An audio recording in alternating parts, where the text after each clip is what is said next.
Time. What's good, Yes. y'all? Yes, we are live. Happy Monday. We are live. I love the background, man. It's giving. It's giving a nice aesthetic. You know, I got inspired after the Jeezy interview. I said, listen, we got to get it all the way together. I don't want to see Rashad face tight because my thing get pixelated. Nah, we stepping up. Nah, production quality to the highest level. Shout out to Young. Shout out to Young. Very important. Shout out to Jeezy. 20th of November. Chilly day here in New York. Chilly day in New York. Is feeling very winterish. But the sun was out. We can't complain when the sun is out. Never do that. For sure. All right.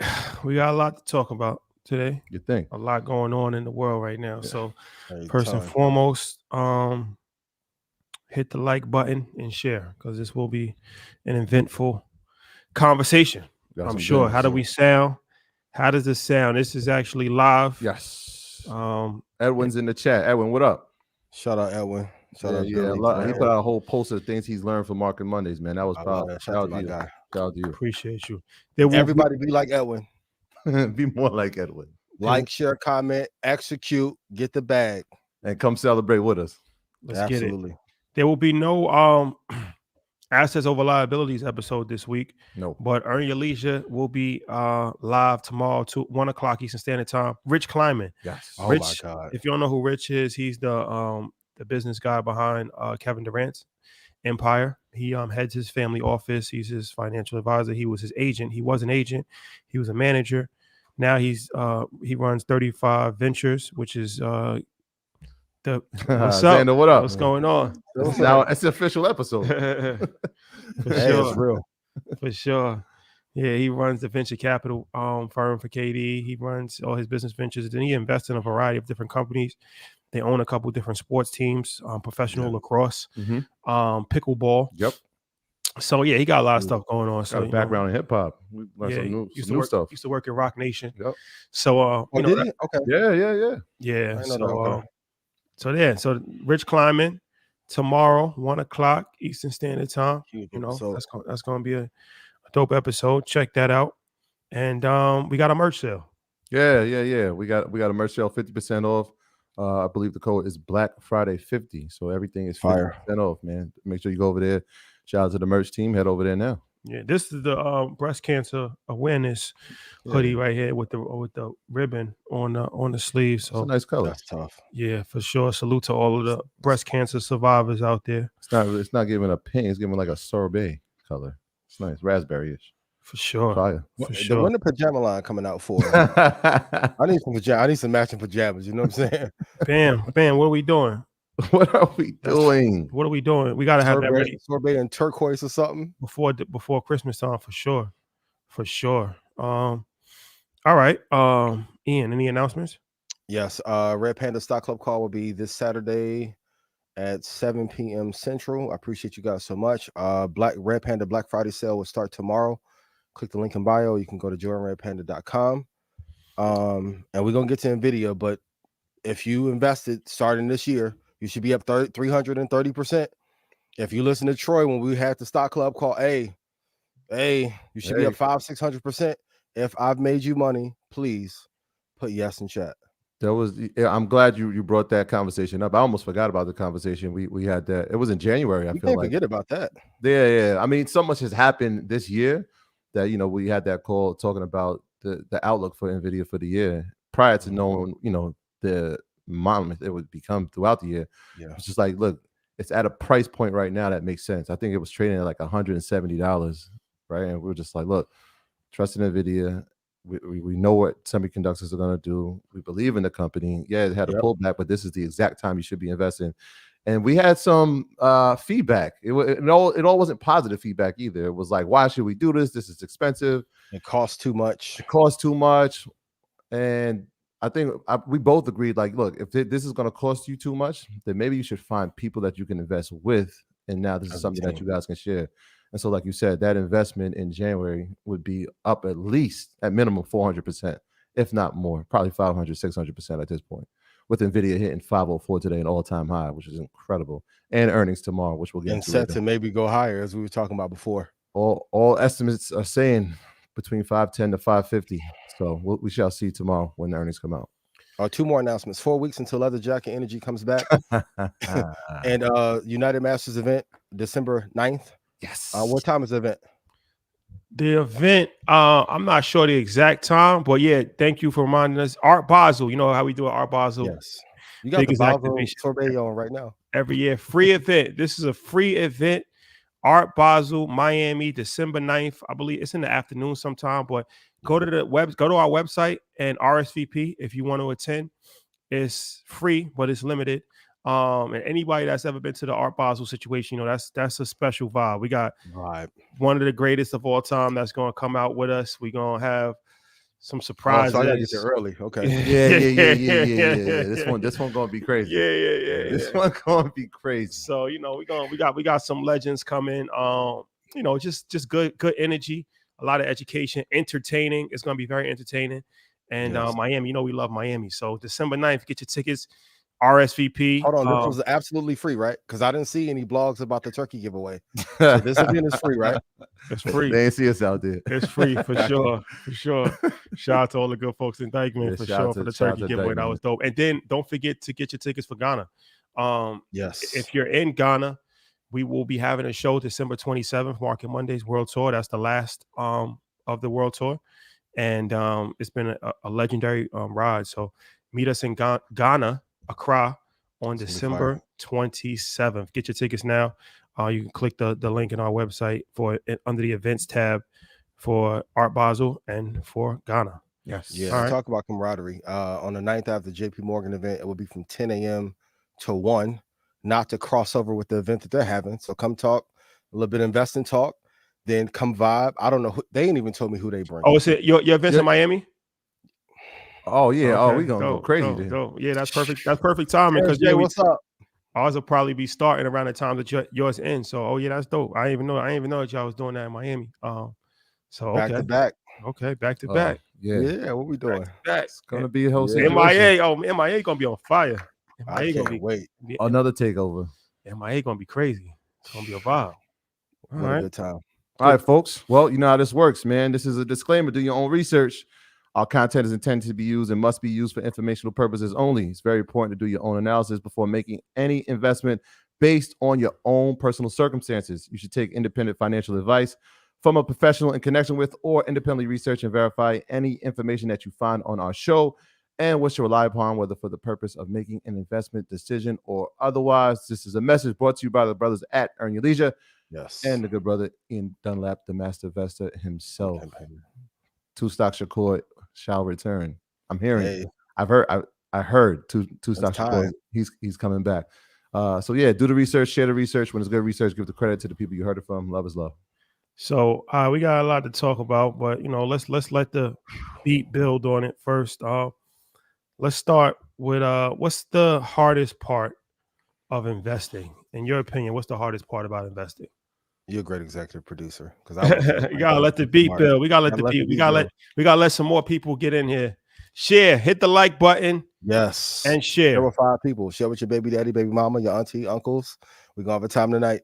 The hardest part is staying invested for a period of 7 years. A famed hedge fund investor, Jim Chanos, is now shutting down his fund. He was a perma bear. And what worked in 2008 does not work in these market conditions. Please put in chat, the market is permanently rigged to stay up. The market is permanently rigged to stay up. So even though there's all this disaster amongst the economy, the Nikkei, the Japanese market, is up. NASDAQ is moving higher. Microsoft is moving higher. Nvidia is moving higher. IWM calls for the Russell 2000 are going up as a result. The Dow is doing pretty good, and almost XLK that we've talked about before is moving higher. So it looks like third year into a presidential year, even though the leadership isn't great, it looks like the market will be up 20% for the year by the time we get to December. There's a lot of criticism, and the polls were not favorable for Biden. But the one thing that he will have going for him going into the election is that the stock market has done well relatively this year, despite all of the economic turmoil that is there. So the biggest decision and the hardest thing about investing is just staying long, in a position, pause, long enough, pause, to see profitability. I'm begging you guys, 7 years. Please put in chat. I'm going to hold for 7 years, no matter what. Buy quality. We've told you which ones to buy. For those of you who haven't listened, I'm sorry. It may be time to jump off a balcony. But for those of you who have, I commend you. I appreciate you and I love you dearly. But stay long. Being a perma bear is a fool's errand for sure. And an idiot's mistake to not be long in the stock market.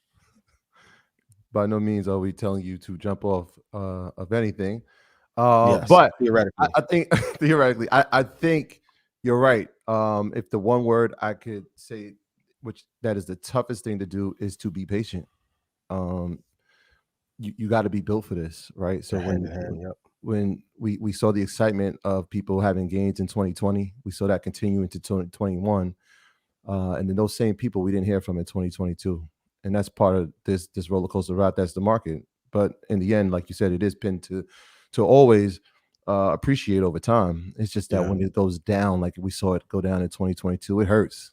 And so you got to be patient. These are the times where your patience is going to get tested, and what kind of resolve will you have, and what kind of discipline will you have, and what kind of lessons will you learn from these times. And so if you took those lessons from 2022, then you were able to readjust, reapply, and reassure yourself in the work, right? So 2023 comes, and now again, when we had these calls in early January, now you're starting to see some of the fruits of labor of those lessons that you learned during the 3 years. I think this past 4 years, we've seen a microcosm of the history of the market. We've seen a recession, we've seen a bull market, we've seen a bear market, we've seen interest rates rise, we've seen inflation rise, we've seen presidential cycles. We've seen it in this just 3 years. We've seen everything you've kind of needed to see to really test a market over the from a historical standpoint. And so now that you've seen it and you've been through some of it, what kind of resolve will you have now? How patient will you be now? Because history is likely to repeat itself. And we know what's ahead of us, right? We know technology is here. We know that there's a threat of a possible recession, but we've seen these signs before. So I think being patient is probably the number one thing that inside of the market that is challenging for me personally, but I think for a lot of people as well. And you have to remember too, even in times when a recession is coming, that's when the next crop of best companies are being built. Nvidia was created before the recession, but their emergence as a dominant tech player comes now.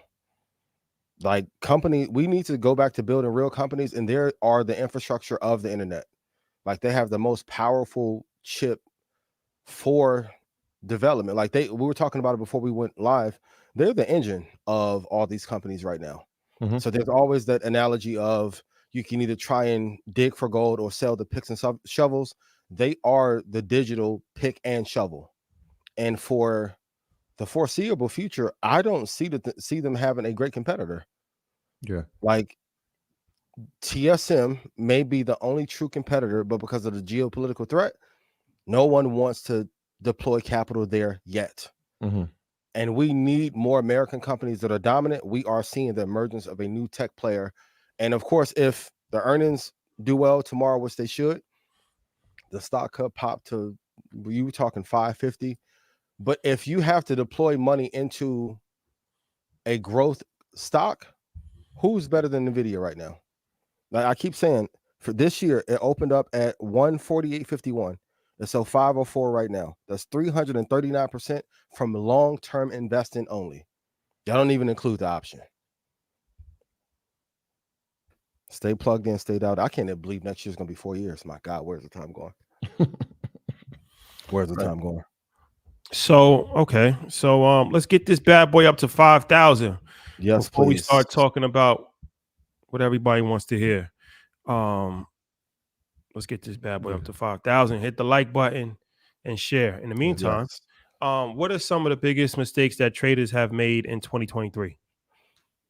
I was talking about this a little bit earlier, but I think one of the biggest mistakes is not being invested long term to understand where the market is truly going when you're trading short term. So in order to be a great short term investor or day trader, you have to be a good long term investor first. So if I wake up and my portfolio is up, so when I woke up today, saw Nvidia and Microsoft had pushed up overnight. Microsoft made a new all-time high before the market opened, Nvidia was floating after that. That immediately told me the direction of the market to go. Secondly, not sticking to one target. Whether you're in options, futures, crypto, Forex, please put in chat. I'm going to marry one target. And third, deviating from plan. I know y'all tired of me saying it, but I got to keep saying it because not enough of you guys are winning at a high enough rate. Stop changing your plan. If the plan for Market Mondays is to go live or put out content every Monday, we can't put the content out on Wednesday when we feel like it. So in your trading plan, less is more. Someone asked me earlier today, like, do I try and be at a certain amount of trades by the time the holiday season comes? You can't trade like that. You have to trade when the move is there. So if I don't have a good move on Wednesday or a good move on Friday, I have to wait another week before the move is there. I see too many people throwing money in, especially like on the 1 day expiring options and even on futures going to a shorter time frame like a 1 minute, and you're forcing a move that isn't there. It's better for you to wait for a move that is going to win than to just try and throw money in and then be like, damn, I got stopped out, and now it erodes your confidence. Less is going to be more, but one target. Be a long-term investor to turn into a great short-term trader and stop deviating from your plan. I'm going to add number 4 to that, and I think it's people trying to figure out the perfect time to get in the market. That's a great one. Right? Like we talking about Nvidia, it's up 243%. And people will ask you, is now the time? The time, it's always been the time, right? If we look at the fundamentals of the companies, if we look at the balance sheet, if we look at the cash flow, if we look at what they have in reserves, is now the time, right? We'll talk about Apple every week for 4 years, and they'll ask you the same thing. Is it time? Yep. Well, it's been the time, and now in 2023, it's up 53%, right? They'll ask you about Amazon. What was it the time? Well, it's up 70% this year. Microsoft is up 54% this year. So It's always been the time. The procrastination is what is stopping people from, I think, maybe procrastination and lack of belief in themselves. I don't think people believe that they've educated themselves enough and feel comfortable enough to do it, even though you're telling them like, hey, here's the research, here's the research. There's something about pulling that trigger and doing it for yourself. I think that's why when we started, was always the suggestion of take trades, do some paper trades, take 300 trades. I know that was the number you say, because that gets you in the rhythm of, all right, I'm feeling comfortable. I know it's not real yet, but I feel comfortable enough to actually be in this ball game until you really do it. Yeah. And then again, you'll start learning those lessons about being patient. Like those things will come with it. But I think people trying to figure out, is it time? Is it time? It's like double Dutch, right? Like you just wait for the perfect time to jump in, and There's then no perfect time. there's no perfect time. You just have to put you have to put some skin in the game, really. And one thing I think we all can agree upon, Rashad has talked about this a lot, especially at like the live shows this year, is like the regret of not starting earlier. Like we all look back and be like, we should have launched this 5 years ago. Now, thank God partnership has worked out. I'm thankful for y'all. Thankful for everybody in Red Panda. It worked out when it was supposed to, but it was like, looking now, I'm like, the world needed this 5 years prior. You have to get out of your own way and stop having fear, especially if you're investing long-term VOO, VTI, VT, VGT, Apple, Microsoft, Google, Nvidia, Tesla, free scholarship time, time has to be on your side. And if you keep missing out on these moments, you're going to look back in 8 years and be like, damn, I could have had $400,000 or $500,000 for free by just deploying money into the best companies on earth. Investing is not that hard. But can you execute day in and day out? That's what it's really about. And he told Franklin Donatech in episode 70, like we've been saying the same thing, but that's why I made that post last week. The more that you look to learn, the further off and longer it's going to take for you to actually get rich. I said it on live earlier. Rashad don't say it to flex, but he's like, no, I don't even listen to podcasts. It shows me how much he's executing. You don't need to listen to 47 podcasts to know to upload every week. Like, I need y'all to go from a place of fear to executing, because all of you deserve more. And I know that I do the mantra all the time. I deserve to be rich. I deserve to be happy. I deserve to be wealthy. I deserve to be free. But you have to believe it. Put your money into these companies, or otherwise you're going to be left out. And I don't want that for you. So, all right, hit the like button and share. Yes. Let's talk about some politics stuff. Can we, for a minute, before we go into the main event? The main event. Let's talk about it. So, Biden, Oh, his this where I birthday say I'm wrong? Today is his birthday. He's 81 today. I didn't do my birthday shout outs, but yeah. I missed him. Biden My is bad. My bad, Biden's, Joe. I think he's 82. 81. His birthday is today. Yep. And he is facing a historic situation for incoming president. Yes. Having a uphill battle as far as he looks like he's projected to lose right now. He's getting killed with millennial voters. A lot of it has to do with his foreign policy. People are not feeling his foreign policy, aid, a variety of other different things. So, all right, we can give our weekly predictions on who we think is going to become president. But I think that it's important to look at the money behind it. So lobbying, extremely important. Over $10 billion, they said, will be spent this cycle on campaign contributions and lobbying. And this is what people I think don't fully understand. It's not a democracy. It's a paid for. It's paid for by the highest bidder, and whoever has the most money purchases a candidate, and the candidate does whatever they want them to do.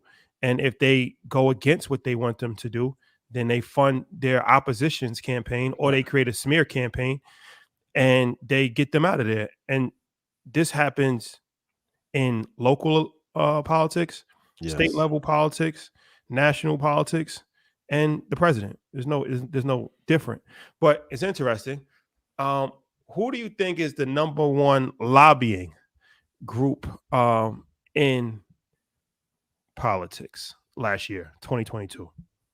In terms of money being spent out? Who spent the most money on lobbying? Not so campaign contributions and lobbying are different. Two different things. But who do you think spent? And anybody in the chat can. That's a great question. Can answer as well. Who do you think? What group spent the most money in lobbying politicians in 2022? Can we do a Family Feud style? Yeah. It's probably gonna be third on the board. I'm gonna go first and let me see if it's number one. NRA. No, is it on the top five? I think they're third. Is it in the top five? It is not in the top five. They're not in the top five anymore. I gotta X. Yeah, you go. Hey Steve, how you doing? I'm gonna go with Pharma, Big Pharma. Pharma is in the top five, but they're not number one. Okay. So let's go through. This is a good game show. Yeah, it is for sure. Let's go through the top 10. Actually, 1, 2. Am I in the 10? Who'd you say? I said NRA. NRA. I didn't think they would be number one. I know that they're probably in the 10. They're not in the 10. Number 10 is NCTA, the Internet and Television Association. Okay. They spent $15 million last year on lobbying. Mm-hmm. Number 9 is Comcast. Okay. Interesting. Media. Number 8 is Business Roundtable. Okay. Number 7 is Amazon. American Medical Association is number 6. Facebook. Good folks over at Meta. Blue Cross Blue Shield. I know who number 1 is. Apple got to be in there. Manufacturers for American Hospital Association. A lot of healthcare companies. Yeah. By the way, notice the trend. Number 3 is the Pharmaceutical and Research Lobby. Mm-hmm. Number 2 is U.S. Chamber of Commerce. Number 1. Really? U.S. Chamber of Commerce is 2? The number 1. Very surprising. The number 1 lobby group last year, National Association of Realtors. Wow. Really? The National Association of Realtors lobbied to the tune of $84 million last year. And like I said, there's hundreds of millions of dollars that's spent on campaign contributions, different things like that. But as far as lobbying, the National Association of Realtors were number 1 in 2022. That's crazy. Who knew? I definitely did. I thought I knew number 1. I know. I wasn't. Xander said he knew. I didn't know. He knew that. He's a bright young man. Maybe what are your thoughts on why realtors would be spending so much money? Are they threatened? Do they? Absolutely. I mean, because if you look at Zillow, Redfin, when they tried to push that wave, also BlackRock, Vanguard, Blackstone are now becoming competitors. Mm-hmm. And people are more afraid interest rates are high. Shout out to all the realtors who listen. I appreciate you. Just close your ears real quick. And when the internet is saying now is not a good time to buy, while the realtors are saying it's a great time to buy, you have divergence in thought versus what's best for the business. So I think they need to lie because they are in fear for sure about if things are going to be more stable. Like for the first time in, I don't know, maybe 10, 15 years, I don't even see people excited to buy a house. And the crazy part is if interest rates go lower, housing prices are going to soar Mhm. and we're going to have a bidding war again. So Yeah. you're stuck. Either now you have to pay more on the mortgage side and you're going to be ate up by interest, or you have to wait until the interest rates drop, but then the cost of the house is going to go up. Yeah. So that's really fascinating. I didn't know that. So the interesting thing, a lot of people put they thought that APAC was going to be up there, and that is the American Israel Public Affairs Committee. And you know, they spent in 2018, they spent $3.5 million on lobbying, which is a relatively, it seems small, but it's a relatively large amount for foreign policy. But through campaign contributions, this is where it kind of gets tricky. So it's been reports that this year they're going to spend $100 million to defeat 5 candidates.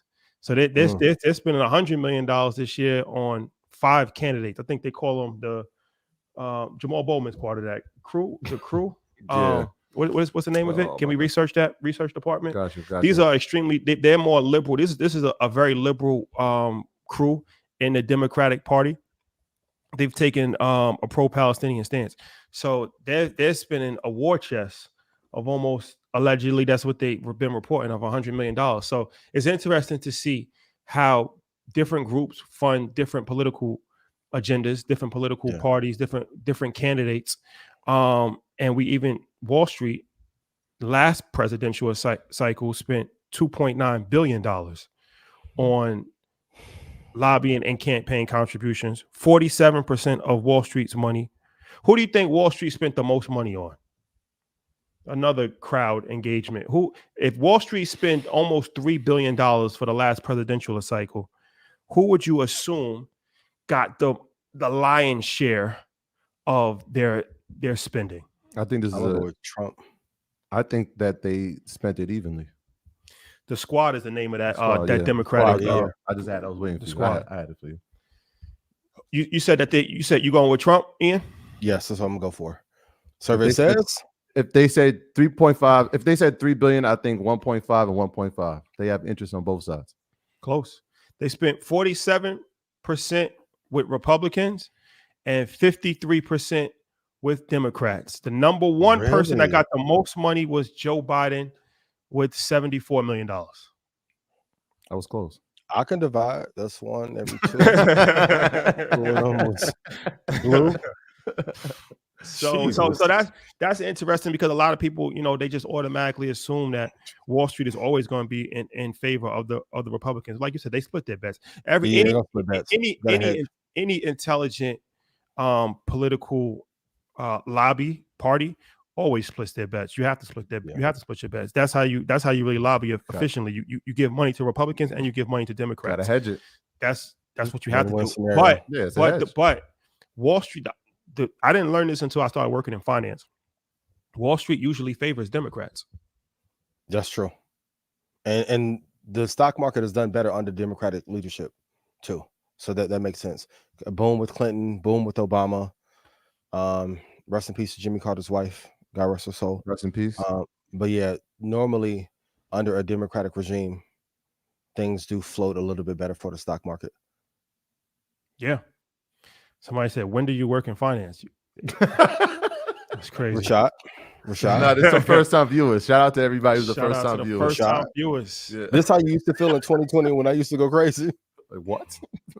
Shout out to if you type my name in Google, it comes up as American basketball player. So true. That's fire. Yeah. Yeah. So some people might not know my background. That's the bot said you said it in 40 episodes straight. So they said he must be American basketball player. Yeah. But I just think that it's interesting to really look at that, because, you know, when you talk about politics, it's like, well, what does this have to do with business? Everything. Business is funding politics. And this is extremely important because when you talk about taxes, the politicians make that.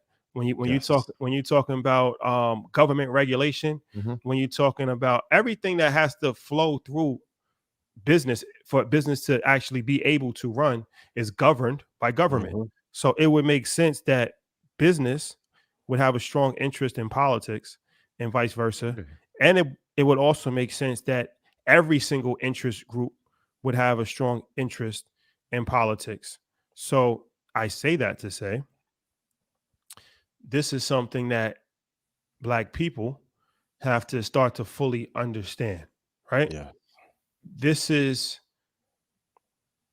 if your top priority is furthering your agenda, well, the only way to do that is through money. So it's Can't like, fight it. yeah, I mean, you can't get mad at what AIPAC is doing. That's their priority. Obviously, the name of their pro-Israel situation. So of course they're going to do everything possible to be on 100% side of Israel. That would make sense because they're looking out for their own interest, and every single person does that. Every group does that. Absolutely. So what we have, I think we haven't fully understand how politics work. We've been told to just vote. Like we got put on the vote path where it's like, okay, you can vote your way into prosperity, or you can vote your way into change, or you can march your way into change. And what ends up happening is that votes are important because you do need to elect a candidate, but the people with the money, they use voting blocks. So we are a large voting block, and we usually vote for one particular party. So and give away our vote for free, not to cut you off. Exactly. So they'll use our voting block because it's important to get the candidate elected, but the candidate will never do anything for said voting block because there's never any financial pressure on said candidate. So now you have a cycle of small groups of money that use voting blocks to get a candidate elected, and then they put money in the candidate and they threaten the candidate, and the candidate does what they want them to do. And soft persuasion. And if not, so I say that to say we do have a voting block. That's important, but we don't have economic power when it comes to finances. So it would be beneficial to work on the economic power structure with the voting block. Now you in a position to actually start to see some things happen that are in your best interest. And you have to be selfish on a certain point. Can't always look out for everybody else's interest because nobody's looking out for your interest. True. Just being honest with you. So, it's good to try to save everybody, but you can't save anybody until you save yourself. Yeah. And we have to know what our interests are. That's a whole nother thing, right? Yeah. Like we have to agree on it. We have to agree on what And are that's the things that we want to see change. What are the things that we want to see improved? What are the new initiatives? What are the new policies that we want to put in place? Can we agree on that? Like, that's a step, right? Before we do all that, like, what's the agreeing? What's the top 3 issues for Black America? Put in chat. What do you think, Ian? Number 1 would be financial freedom. Number 2 would be I mean like if we were to lobby, let's say we had a very powerful Black super PAC right now, right?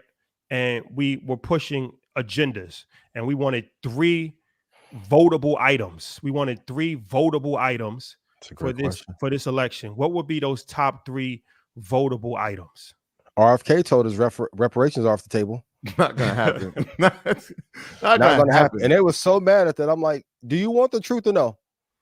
If not gonna happen. Those comments bothered you, you're not ready for the conversation with Council on Foreign Relations or Economic Forum. But for me, it would be financial freedom or economic equality.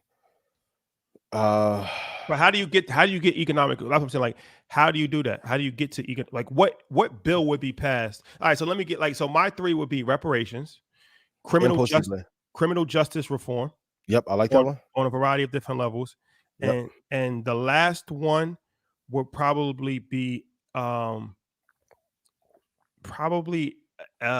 education reform. Okay. How would you reform education? I would. Do we agree with that? I would change. Like, let's say I was the king of America, right? And I could just wave a wand and do whatever I want. The narcissist in you is coming out, Rashad. You know, they be saying that about us. I would change the so how public schools are funded right now is based off of property taxes per said area. Yep. Which obviously, if you live in a wealthy area, then you pay more property taxes and your schools are better. If you live in a poor neighborhood, there's less property taxes and your schools are better. I would put it all in one pot and divide it equally. Right? Or let's say there's $100 billion that's paid in property taxes in New York. I would put it all in one pot and I would divide that equally to every school. Okay. All right. What inside of reparations? What other things I would do as well? What inside of reparations? What would be the first thing inside of reparations? Is it land? What is it? Well, it's going to be difficult to do the land thing. Unless they put us in like Wyoming, Montana, Idaho. There's a lot of livable space. No, it's a check. It's a check. I think it's a check. That's the easiest way to go about it. I think it's a check. Will bankrupt the world. Yeah. That's the part that's tough. Like really quick, can someone put in chat if reparations were a check was given? What's the number that's given in today's dollar? Once you say that, I know like there's people that's thinking like it's a Chappelle episode all over, right? Like we got money. But like once again, Ian, it's not an all or nothing thing, though. Yeah. It's not an all or nothing thing. It's not like you gotta give 100 trillion. You like. I feel like let's say they give 200 billion. I'm not a lawyer, but I think it does set a precedent that now the companies that were built, New York Life, the other companies that were built off the backs of slavery, they would have some issues about market cap shrinkage because then those companies would have to be divvied up. A lot of banks would have to be divvied up, or they would collapse a whole lot of banks at one time. The other thing I thought, even when Chanos collapsed his fund, what's the easy way to get out of being in the hedge fund business? To say all of my gains went down and go opposite of the market. So I think even if they did cut the checks for reparations, all of a sudden, how we saw these mid-sized banks go under, all of a sudden banks will flop, VC firms will flop to level set us to not pay us out.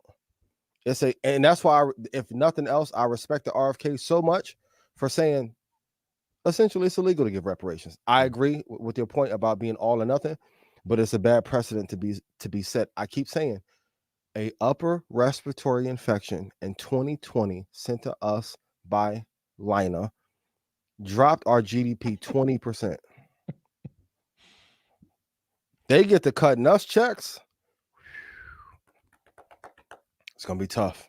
And let's be honest, I can divide one every two. The money's not there. Yeah, but even inside that conversation, now the conversation would have shifted to like who qualifies for that check, right? Right. So then it gets. What you mean? Who qualifies for it? Who receives a check? Black people from America, because they're gonna say that's the easy answer. You were not a descendant of a slave, right? Like, why not?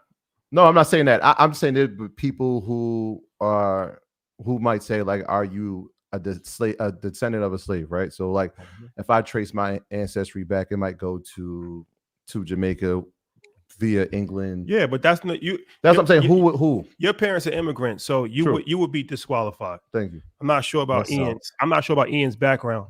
What's your background, Ian? Are you? I'm half black, half crazy. Put crazy in chat if you think I'm crazy. Black, half crazy. Family, Alabama. But yeah, all right. So me and Ian would get a check.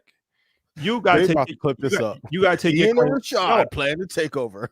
You got to take your claim up with the UK. You guys should be get checks too, but you got to get the British got to give you guys checks. I should fight for you though. Fight with you. For sure. Okay. For sure. How about you? Solidarity. For sure. That's it. It's not complicated. It's not a complicated conversation to have, bro. We making this more complicated than it needs to be. Well, people have to agree. It's interesting. I was gonna say, and Ian, we didn't get yours, but I was gonna actually say education reform, but you said it. I thought you might have said something. Just knowing you, I thought you would have said something in business, in the way lending is. Yeah, right? I mean, I thought that would have been yours. Healthcare, we got health. I think we need business development in the tech sector, right? And we need an integration into Silicon Valley, because that's where all the capital is going. Because I mean, we talk about venture capital and we talk about the lack thereof of how much is allocated toward us, making policies, making initiatives around that. To have small business funding like that changes, right? If we're talking about economics, how do we get it? We create business. We know that, right? Being an entrepreneur, creating businesses that scale is one of those ways to financial freedom, so we can have a say inside of the political initiatives in the world. So I thought that would have been on yours. I'd add that because. But how you feel about my property tax thing? I think that's fire. That makes sense. No, that's real. That makes sense to me. That's real. Yeah. Why are we rewarding people that are already rich? Like the rich get richer, right? Like we're already, obviously you just putting people in a low, and nobody's ever questioned that. Like just because you're born in a poor environment, you're forced to have a lower level of education, and this is supposed to be America. Like why don't just have it just everybody gets the same education? Like that's, if I can take the other side of that argument in God's advocate, shout out to 19 Keys. In order to have classism and to truly have wealth in this country, you need a disproportionate amount of the people to be in poverty. For sure. Right.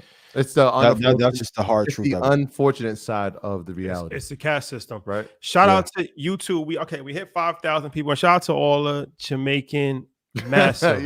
yo, that's it, bro. I don't want the shower posse. Listen, next time he come to get Aki and Sawfish, dead him. Next time he try to get some, hey bro, what's up with that? Yo, give him the stink face. Shout out to all my Jamaicans. I fight for us. Listen, I said that one thing about New York people. Hey, I fight for us. Appreciate y'all. The fight we want. Y'all gotta holler at King Charles, man. King Charles, do the right thing. All right, let's get to it. Let's get to it. The moment they ain't do Meghan Markle right. You think they're gonna do us right? Shout out to Meghan and Harry. Markle. She may need to go back to Suits. She got away with that Spotify bag. Speaking of Spotify, can I touch on this real quick? Did you see that Spotify is going to try to start suing the labels because the number of users that was reported are not real? No, I ain't Speaking of musical gangsters, Daniel, I want to put out a PSA to you. The music industry is run by gangsters from top to bottom. I know you are upset about the streaming farms in China. You're going to end up in the stream if you try and sue. You thought Wale went through something. Hey, you barking up the wrong tree. Oh. Stop. And Rashad, I'm going to stop too, Troy. I'm going to stop too. See, I'm dialing it in. Punchy. Oh, man. Good commentary there. Good commentary. These are just jokes written by 85 South, DC Young Fly, Chico Bean, and some more. If I made you money, please put yes in chat. He's added some more to it. So shout out to her. She's a legend. So let's get into this. Okay. The time has come. Sam Altman. Yes. The guy's a legend. Certified. He was running OpenAI, which OpenAI, ChatGPT, the company that we talk about every single week. ChatGPT is owned by OpenAI, along with a variety of other things, but that's their crown horse. And then Microsoft this year invested in OpenAI. $13 billion. Sam Altman is like one of these rock stars in tech. He's he's like a young, I don't know who mentioned, Steve Jobs and stuff like that. Like he's on that trajectory. So it was very surprising yesterday when the news broke that the board of OpenAI fired him. And Friday they fired him. Yeah. And then yesterday, Microsoft hired him. They created a position for him.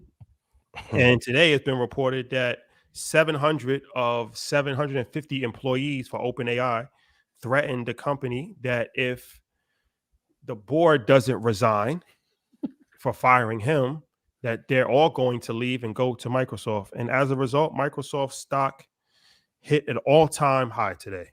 The rich got richer? For sure.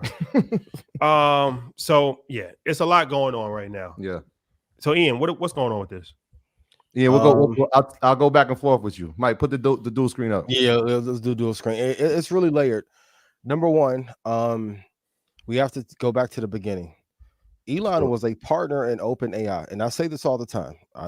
Fellas, you can close the laptop, or log out and come back in. But anytime if a person is married and they'll finesse and cheat on their wife, you'll screw me in business. Lesson number one, please write this down. Whatever a person will do to you, they're going to do to somebody else. So for Elon to have been an integral part of OpenAI being developed, and they got him out of the way, and of course for press, they made it seem like he walked away peacefully, but that was one of his brainchilds with Sam. Yeah. And can I add a little commentary around that? Go ahead. because I want to give context to it. So I'm going to give you the year. So 2016, OpenAI is founded. There was no board, right? It was 2000. It was a nonprofit, and that's key to understand. This was a nonprofit entity. The idea was to create artificial intelligence that was good for humanity. That's the mission statement of the company. They created a board because it was just two guys. It was Elon, right, and it was Sam, and they said, "Look, we can't be the guys making up the decisions for AI for the world. We need to let some other people in here to help us with the decisions." So they created a board, right? There was no board, right? It was just those two guys. They created the board. They got some people from the world of tech. They got some people from the world of government and some other people from firms throughout the country, right? That now becomes the board. 2018, what you're talking about, Elon sees what's going on, decides he doesn't agree with what the board is doing. He leaves. Sign number one. Red He flag leaves. number one. The year he leaves, they create a subsidiary that is now a for-profit organization, right? Yes. Inside of it. So you got the nonprofit and you got the subsidiary that is for-profit. But the people who oversee the nonprofit, that board oversees the for-profit as well. The little context. All right. And the thing is, like, people are always going to be greedy, and then make sure you have counsel that has your best interest at heart. Sam and Elon were trying to do the right thing, but we've seen this happen many times before. And I keep saying, it's one of the things that I love about Zuckerberg. Zuckerberg has enough power through Class A shares to not let that happen to him. Why? Because he undercut the Winklevi twins. So you got to protect yourself. That's lesson number 2. My dad always tells me, protect yourself at all costs. People get greedy. And now that OpenAI is a darling company and ChatGPT is almost like iPhone-esque in the AI space, everyone has an idea. And I'm sure y'all have dealt with this. Everyone idea is the reason why the brand worked, right? I go through it too. Well, I helped you iron your clothes one time, and then you gave a speech at investors. Without me ironing, you wouldn't have killed it on stage. Greed creeps in. Thirdly, Sam didn't have any protection when Elon was gone. And you have to be careful in times of recession. For all of my entrepreneurs, please listen. You're going to go through this too. Proxy fights, hostile takeovers are par for the course when money gets really, really tight. Because everyone is saying, if this is a big new company and we're going to be so AI focused, and we have this partnership with Microsoft, what can I do to get a lion's share and push him out? But what the board, Charlie, you messed up. What the board did not see, Charlie is who? Hefe, huh? Charlie who? I'm just making up a name for one of the board Okay. members. Yeah. Satya coming in and saying, hey, whatever you do, you got a home here. I haven't seen Satya speak out this much about one person, including himself, ever. You always have to weigh up the costs when you go on an attack for what the blowback is going to be. Now, and Rashad, I saw you posted it earlier, if the team isn't riding like this, I don't want it. So when all 700 employees are saying, we're going to leave and go with him, now you get to go to a bigger castle. He gets to run AI. What are they going to do if all 700 employees leave and you're left with 70? Now the investors are going to want you out. Because I mean, that's the job of the board, right? To protect the investors at the interest of the company, right? But if there's no employees, it's tough to have a business. Now, do they all go to Microsoft? I don't know. Maybe they do, but maybe they don't. If I was Satya, not to cut you off, whatever they were making, I would triple it. Well, that's what somebody in the comments was like, the audacity of people just thinking that they could just have a job at Microsoft. But it's like, when you make this kind of move to bring somebody of his talent into Microsoft, it comes with certain level of, red carpet treatment. So I'm pretty sure they made up a position for him. So I'm pretty sure he already told them, like, look, I'm bringing my guys with me. He's brought some people and already. I'm pretty sure that they have an unlimited check for, you want to bring 700 people, not a lot of people. That's nothing. So it's like, you want to bring the whole entire company over here? Like, I don't care. Like, whatever's going to make you happy. And the thing about it, it's just like sports, right? Like when LeBron comes to Miami, why did he leave Miami? Because Pat Riley started hassling him about his mom sitting front row, about Rich Paul, about Maverick. I'm not putting up with that. I'm LeBron James. I'm a star. I'm bringing GDP to the city. Yeah. I'm gonna go back to Cleveland and I'm gonna do whatever I want. I'm gonna have my chef come on the plane. Yep. Well, when you're Jordan, you get treated differently than Steve Kerr. Generational talent deserves different treatment, and Sam is a generational talent. Right, and the board that he created are the people who fired him, which is crazy. So they actually are asking him to come back, but it's too late. No, what he's saying is like, I'm not coming back until there is a new board or there is new guidelines for a board, right? So they had autonomy to fire him. Well, that was the issue. Right? You know who else got fired by the board? Steve Jobs. Steve Jobs. Stephen Paul. And came back. Yeah. So it's not unprecedented. Steve Jobs was fired. Yeah.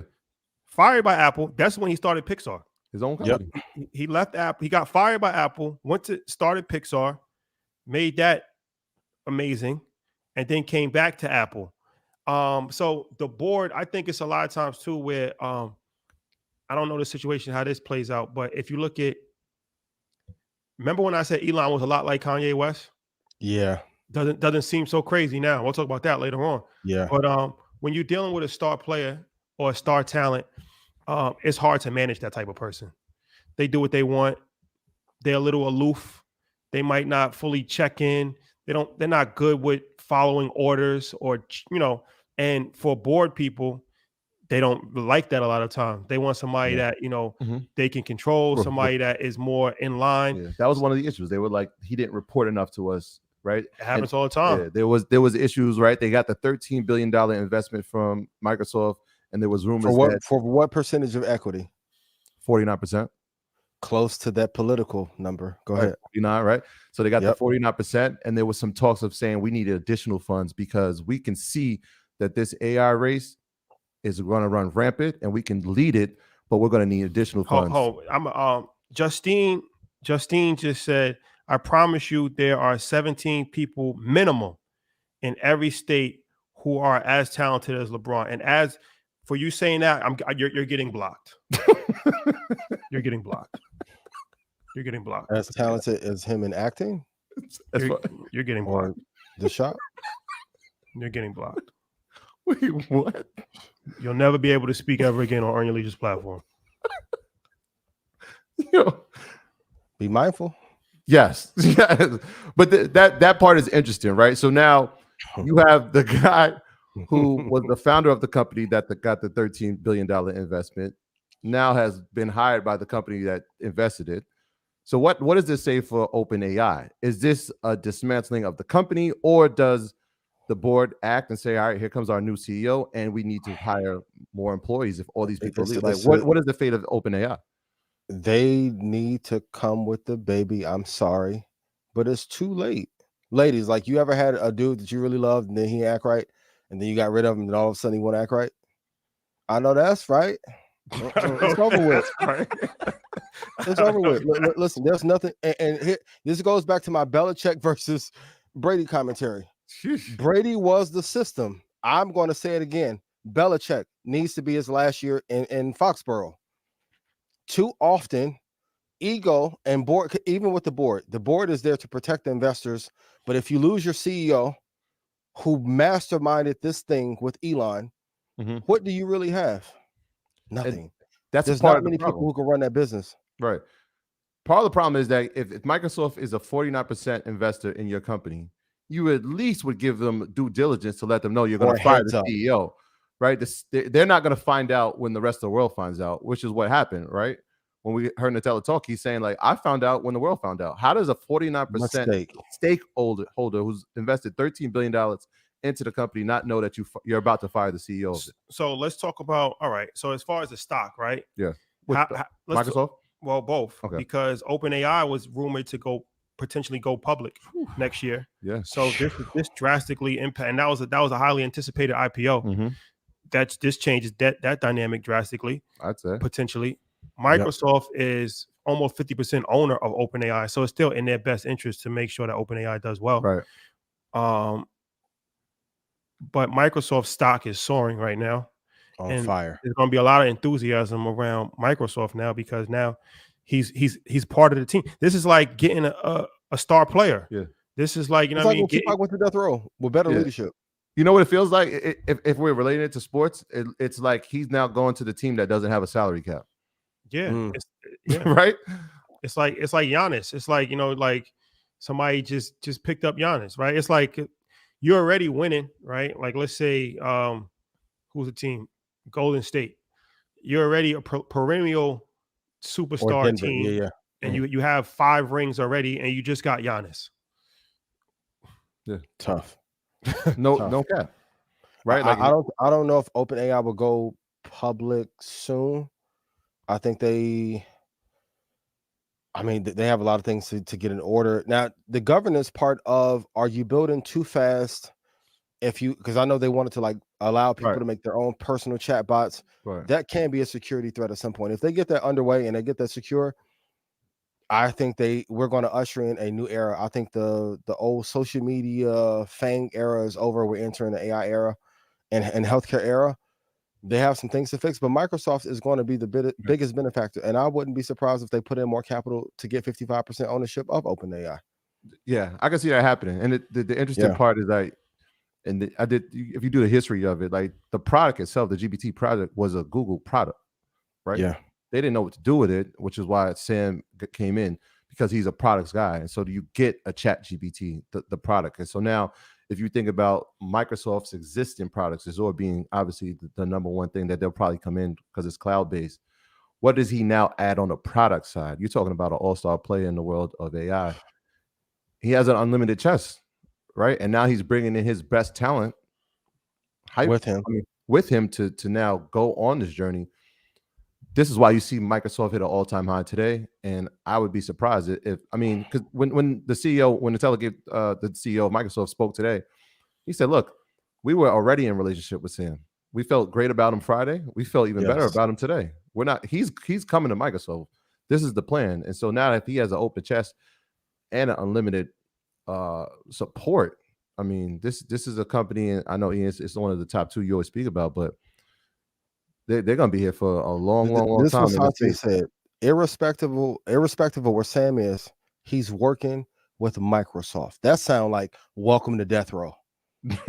When Tupac went to death row and it went up, shout to Suge, shout to Muta. Now, and people forget this, Sam had the benefit of working at Y Combinator for years, for seeing the best use cases for product rollout, UI, UX, and he got to bundle that up into ChatGPT for his benefit. Now, with the resources with Microsoft and Satya loving him, now Microsoft may finally be in a position on the B2C side, business to consumer side, to make a favorable product. And if we have full integration into Word, even more so than it already was, and you have an unlimited war chest for new ideas, because a lot of the new ideas that they were rolling out for ChatGPT 5 could be implemented over here. The board messed up. And this is what I want to say too. If you don't drive the most value, you can't control the person that drives the value. Even with us, hey, you guys should act this way and speak this way and da da da. Why govern? 4 weeks, leather jacket's coming back. So here's the other part of it, not to cut you off, but the other part is the mission statement was to create artificial intelligence that was beneficial and safe for humanity. Is there an argument that if they move at this speed, the safety and the intelligence move at the same speed, that this could, we know that there's danger that comes with that. Absolutely. Right. So it moves away from the mission statement of OpenAI. The other part of the mission statement was that they were trying to combat and kind of profit-driven AI bots, which is what we saw other companies doing. But it feels like that's out the window. At one point, Google's mission lightly was to do no evil. You can argue if they do evil or not. I think once Elon got out of the ecosystem, maybe some of those motives may have changed. I do think if you scale too fast, there's going to be harm that comes with it. Right. All the scammers and some nefarious groups overseas, they're going to get their hands on stuff and it's not going to be favorable. So you do need governance and you do need safety there. That's when the cybersecurity is going to come in, and then that black hat world of hacking, you're going to need to consult with them to see what can be done to stop or thwart people from using the technology in a wrong fashion. But at this scale, we got to be very honest. Like, I think it was a noble idea to help humanity, but once you start to have shareholders that you have to report to, stakeholders, now the product is integrated with one of the biggest empires of all time, being Microsoft. You need growth. You need bottom line and top line growth. I ain't give you 13 billion so we can just grow roses in the garden. No, let's get to it. Have to make some, and this is the unfortunate side of capitalism. I think it was a noble idea. I think it's one of the best inventions or creations of the last 50 to 100 years. It's what we dreamed of we could have in school. Like, I used to be in math class, like, man, if I had a calculator that I can scan and see the answer, this is it. We're here now. So I think it was a noble idea in the beginning, but we're like the cat's out of the bag. Saber-tooth tiger's out of the bag. It's too late. Shout out to DJ Johnson on the super chat. For sure. Yeah, shout out to him. So like the tech talk. For Soar, hit the like button and share. Let's get this up to 6,000. We get 6,000. I may do cash apps tonight. Cash app, Captain Cash App. So you said if somebody cheats, then that's funny, yo. Come on. you said if somebody cheats, they're gonna cheat you in business. I think if somebody will screw you over, if they are married, they'll screw me over easily, for sure. I think if somebody doesn't take care of their kids, I don't trust them. Anybody. Big fact. Oh yeah, you'll kill me for sure. You'll kill me for sure. Like, even the where we're talking about, like, yo, you want to hang with my kid and your kid hang with my kid. I'm like, bro, I don't know you. I don't know you like that. I don't know you like that. Sorry, I gotta keep him protected. What do y'all think about the competitors? I'm just thinking that, right? Like, if 700 workers don't go to Microsoft, do you think that the Anthropics of the world, Amazon, Google, they're looking to say, let's go pluck that talent? Yeah, right. Sure. That's part of the game as well, right? It's gonna end up like old boy girl in the Bahamas. Knock. Stop, Rashad. knock. Who there? I said, oh boy, how old girl end up in his room and you came with him? My pops tried to warn me. Still in the deli. Martin. Still in the deli. Now that there is unrest in your company, of course they want to poach talent. This sounds like an episode out of Billions. I keep saying it. If you haven't watched Billions, and I told Stock Club this, if you have not watched Billions and you have not watched Succession, you'll get a quick course on how international business works. Some will get poached for sure. Hopefully some will end up in Anthropic, some will end up in Google. Hopefully some will end up in Amazon. We'll get to that later with the prescriptions and the healthcare plan that's finally affordable. But yeah, some will be poached, but I think they know their company is a generational talent, like Microsoft, like Apple, like Google, that will change the world. And they have a clear lead. It's like Nvidia. They have a clear lead. The gap between the next best AI model in terms of perception and everyone else is too wide to even close. Like, we're going to have to get some specialists in healthcare or in a particular field to match what they've already built and created. And that's like first mover's advantage.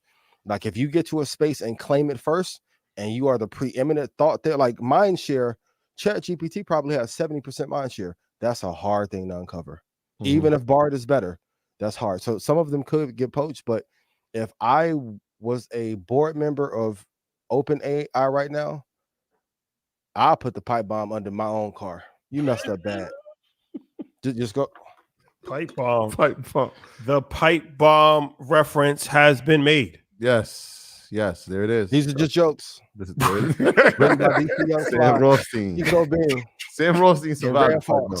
I made you money. Eddie Murphy, Charlie Murphy. Rest in peace. Rest in peace. Rest in peace. Rest in peace. Red Fox too. Charlie Murphy. Yes. Always check underneath your car before you start it. That's a mafia. You learn that in the mafia. Yeah. If you watch mafia movies. Metal panel under the driver's seat. Metal panel under the driver's seat. Yo, it was Sam Rothstein almost got taken out like that. It's almost took him off for this. Also, pipe bomb. You got pipe bomb a car is crazy. Yeah. Pipe bomb a car is crazy. Yeah, it is. Leave my investments alone too. Please. Thank you. Respectfully. Yes. Okay. So I made my guy uncomfortable. On to the next. Question for you, Rashad.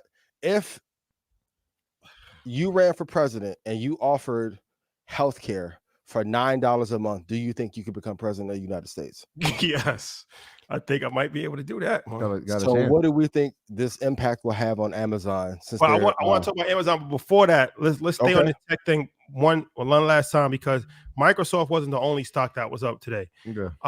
And I remember like a couple months ago, and we were saying like, what stock do you think is like, which if you had, I had asked you guys a question, like if you had $100,000 to invest in one stock, which one would it be? And my answer to that question was QQQ, because I don't really know, but I'm like, this AI thing is not going anywhere, and it's moving at light speed, and we're in conversations that other people aren't privy to. Yep. So I'm seeing how this is even just the beginning level, and what we see is not even what's really available. And I'm like, this thing is going to be big, and every single giant tech company is going to benefit from it. So involved. Microsoft hit an all-time high today, but QQQ also hit an all-time high today. And I think that's telling of says a lot about the times that we're in, where this is going to be another tech run. And Not all time high, but it's at 52 week high, 52 week high. It's at 390. 390. Yep, up 47% on the year. Yeah, 52 week high. Say the number again. How much it's up? It's up 47%.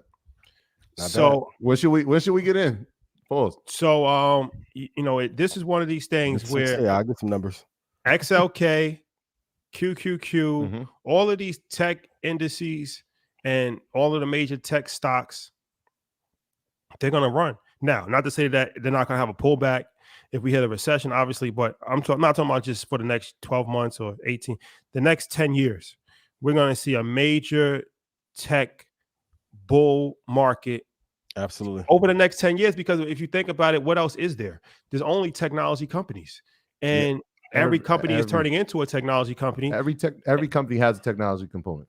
For sure. Fact. And all of the new cutting edge revolution that's going to be made in the world is going to be through technology. So if you're not investing, then you're actually, you're doing yourself a disservice, because you're losing out on opportunity to make money. I don't know how else I can really say it. You're losing out on an opportunity to make money, and it's here. It's now. It's not like something that we're predicting is going to happen. This is happening. I said this 6 months ago, and it's happening like in real time. And it's not just happening for no reason. It's happening because this is disruptive technology. And it's like once in a lifetime generational type of things that's happening. And these are empowering these companies. So Nvidia, Microsoft, Apple, Amazon. We're going to talk about Amazon. All of these Google, companies AMD, are going to benefit. They're going to benefit. So it's like, it's not to give you advice on what to do. You can do whatever you want to do. But I don't know why. I don't know why you would not be investing in these companies, or at the very least, an index. Minimum. At the minimum. Look, Nvidia is up 243%. The stock, not an option. The stock is up 243% let me see. this year. They are 339 with this push. They are projecting, right? And we had this talk before we started, Ian. Their quarterly earnings by 2025 to be 25 billion. Right? Right now it's at 16. That shows growth over the next 16 to 24 months. When should you invest? Every chance you get. Yep. That's the answer. Deploy capital. And the margins have been adjusted, but I think their margins now in the business are 59%. That's insane. So put in chat, if they make 25 billion, 59% they get to keep. How much money is that? Ridiculous. It's insane. Invest for the long term. 2 tech, 2 index, no stress. No, unzip that, please, in the middle. If I made you money, please put yes in chat. Everyone who keeps asking for a scholarship, Apple, Microsoft, VOO, VTI, VGT, Tesla, AMD, Google, Eli Lilly.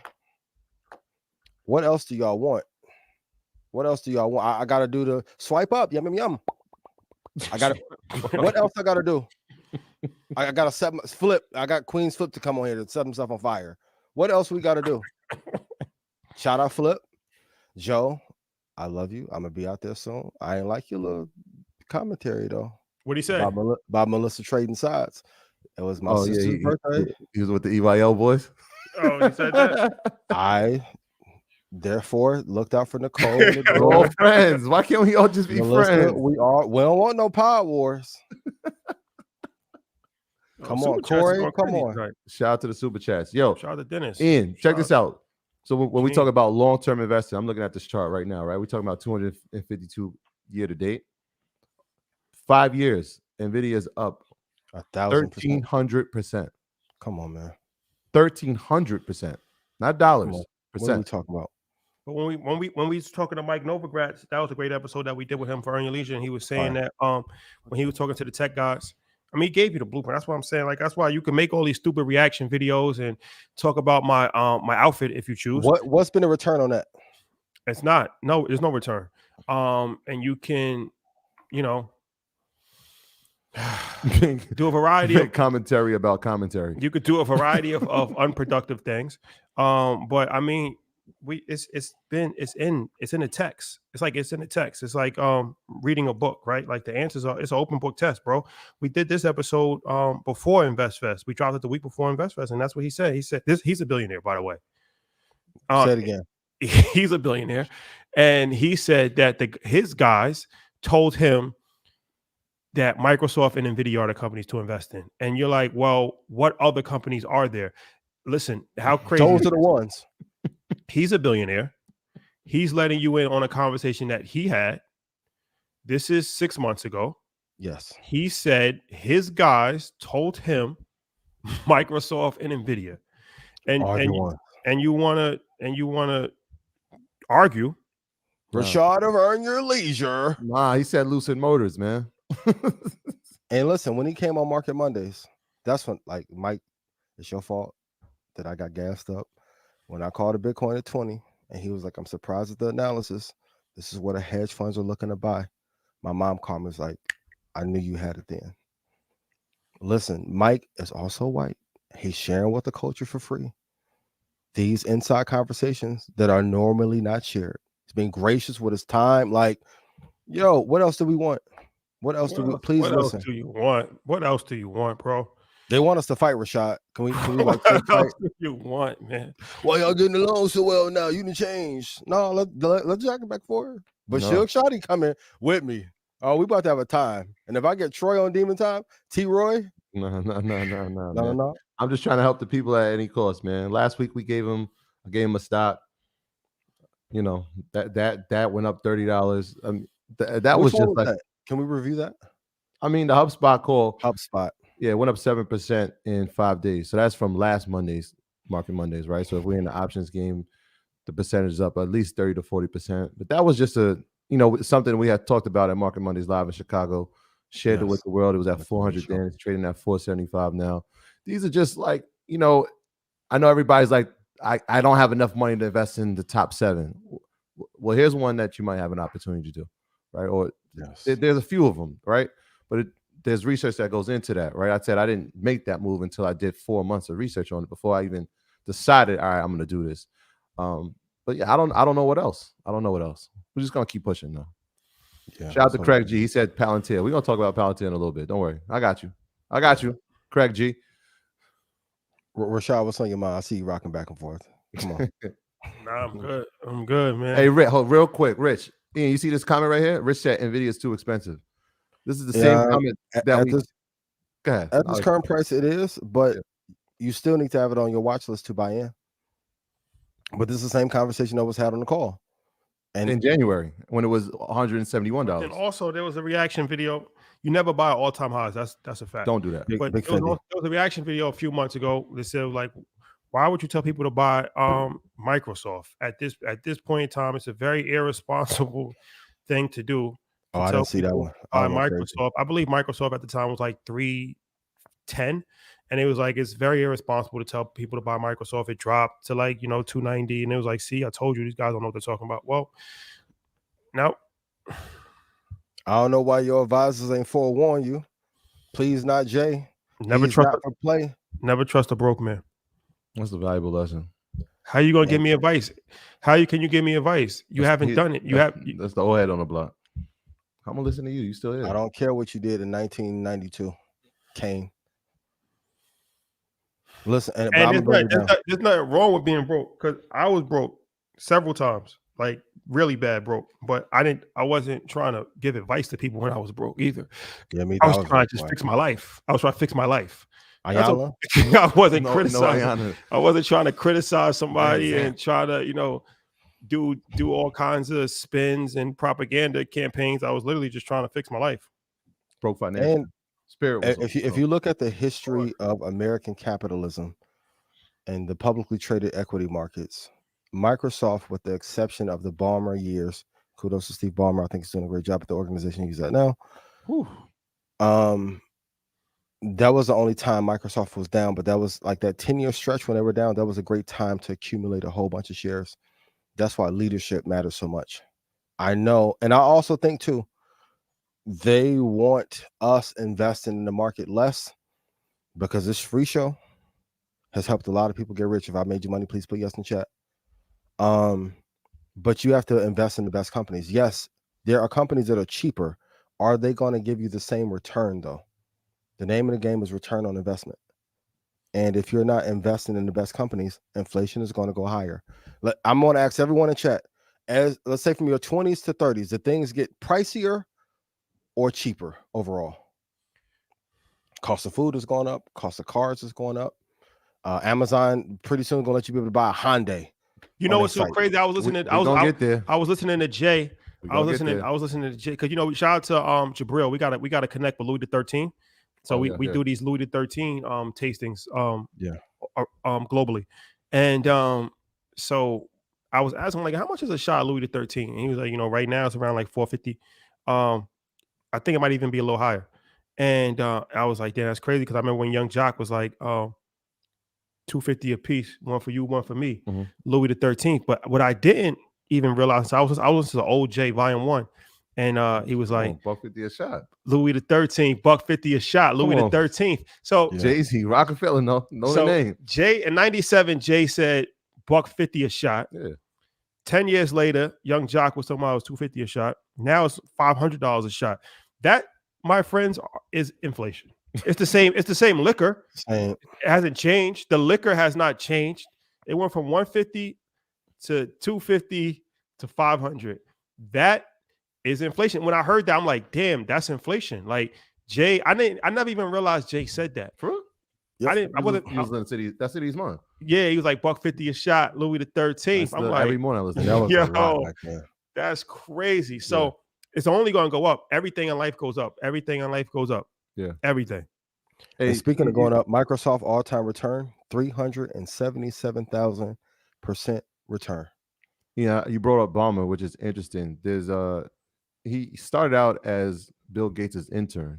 I'm not sure if everybody knows the history of that. Yeah. Became the CEO of Microsoft. I know there was some down years. In about a year, he's going to pass him on the list of wealthiest people in the world. Did you know that? Yeah. That's crazy. $117 billion. Crazy. He's going to pass the guy he used to intern for. And this is the scariest part about Microsoft. For 15 years, on the B2C side, Microsoft was hated, vilified. And Satya has done a great job of changing culture. I don't know if they'll ever get a stranglehold on the B2C market the way that Apple has.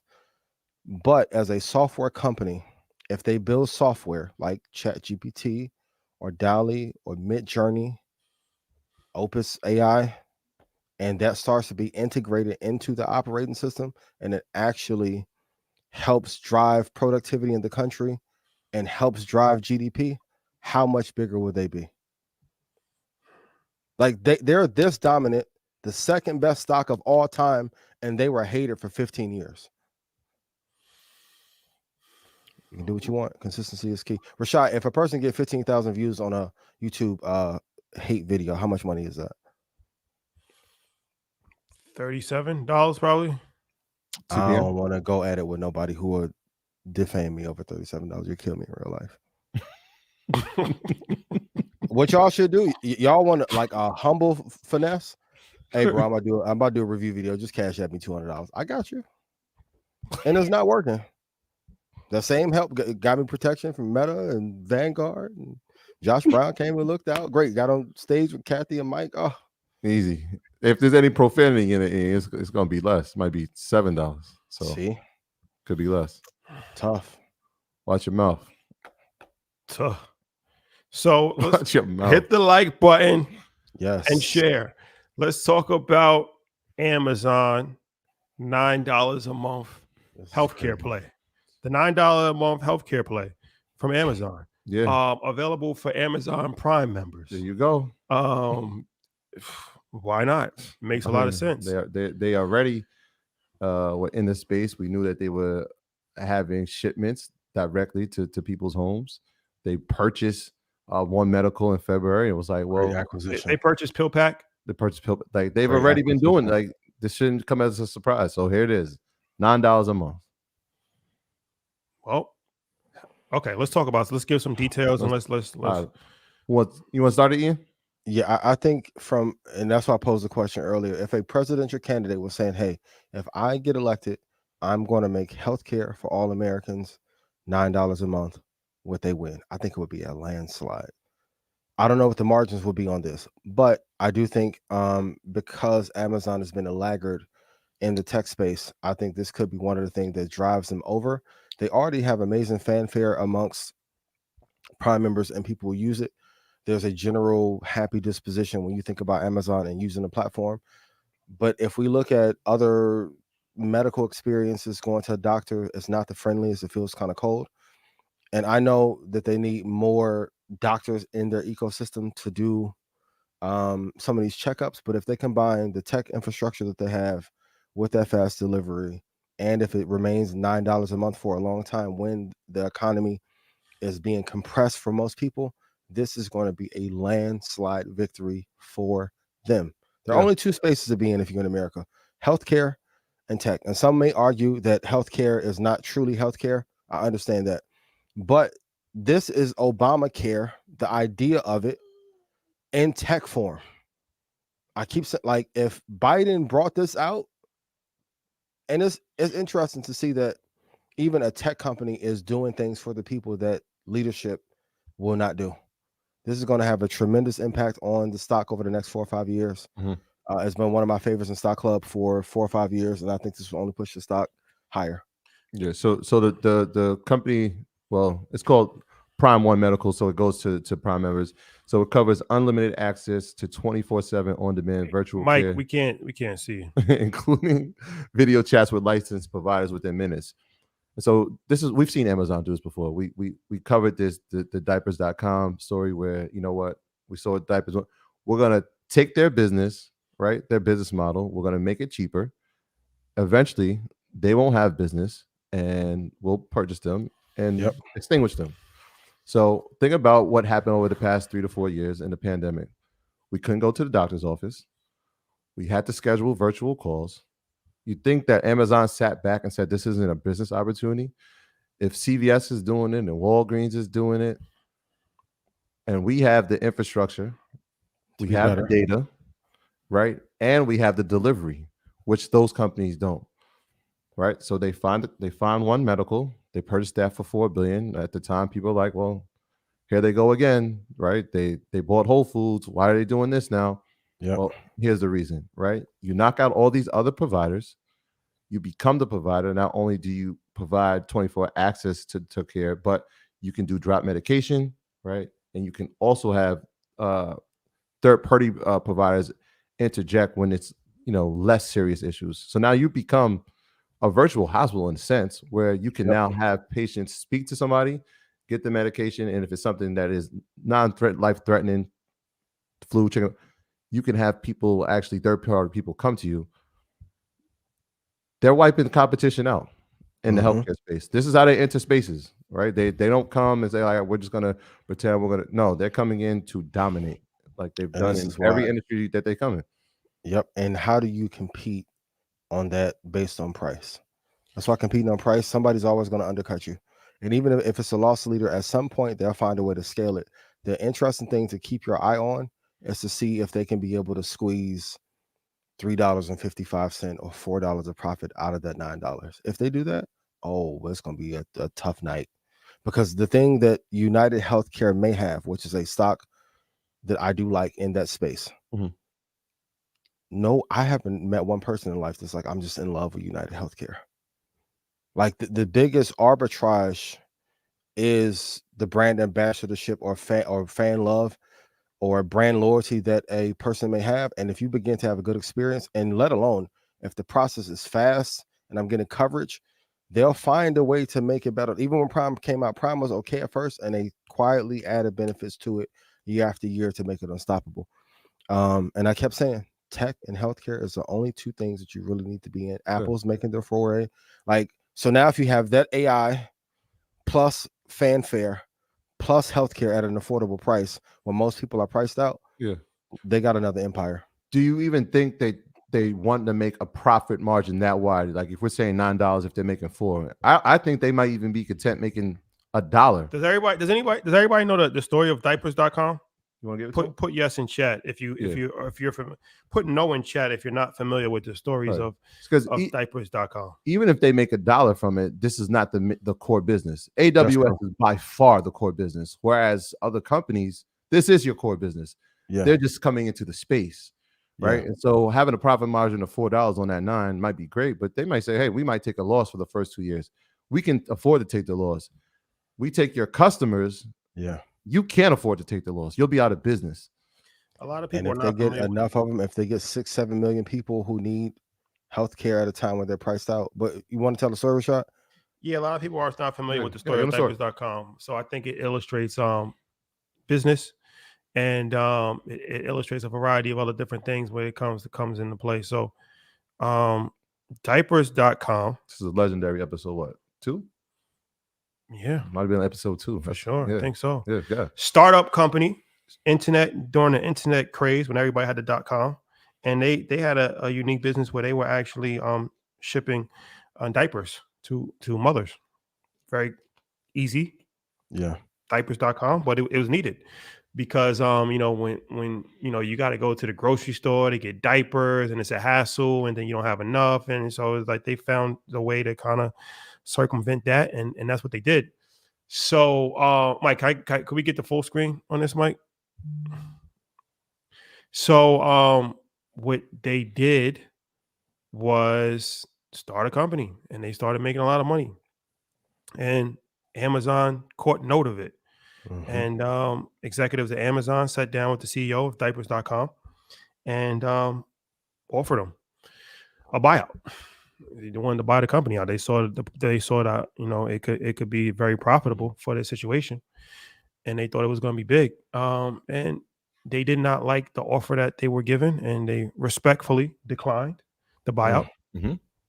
And as a result, Amazon started to sell diapers direct, Amazon Prime, without charging them a cost, and they undercut them.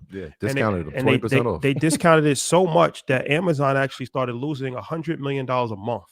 They were losing $100 million a month on diapers, but they didn't really care about losing $100 million a month because the whole point was to bleed out the competition to the point where they could just bankrupt them, and that's exactly what they did.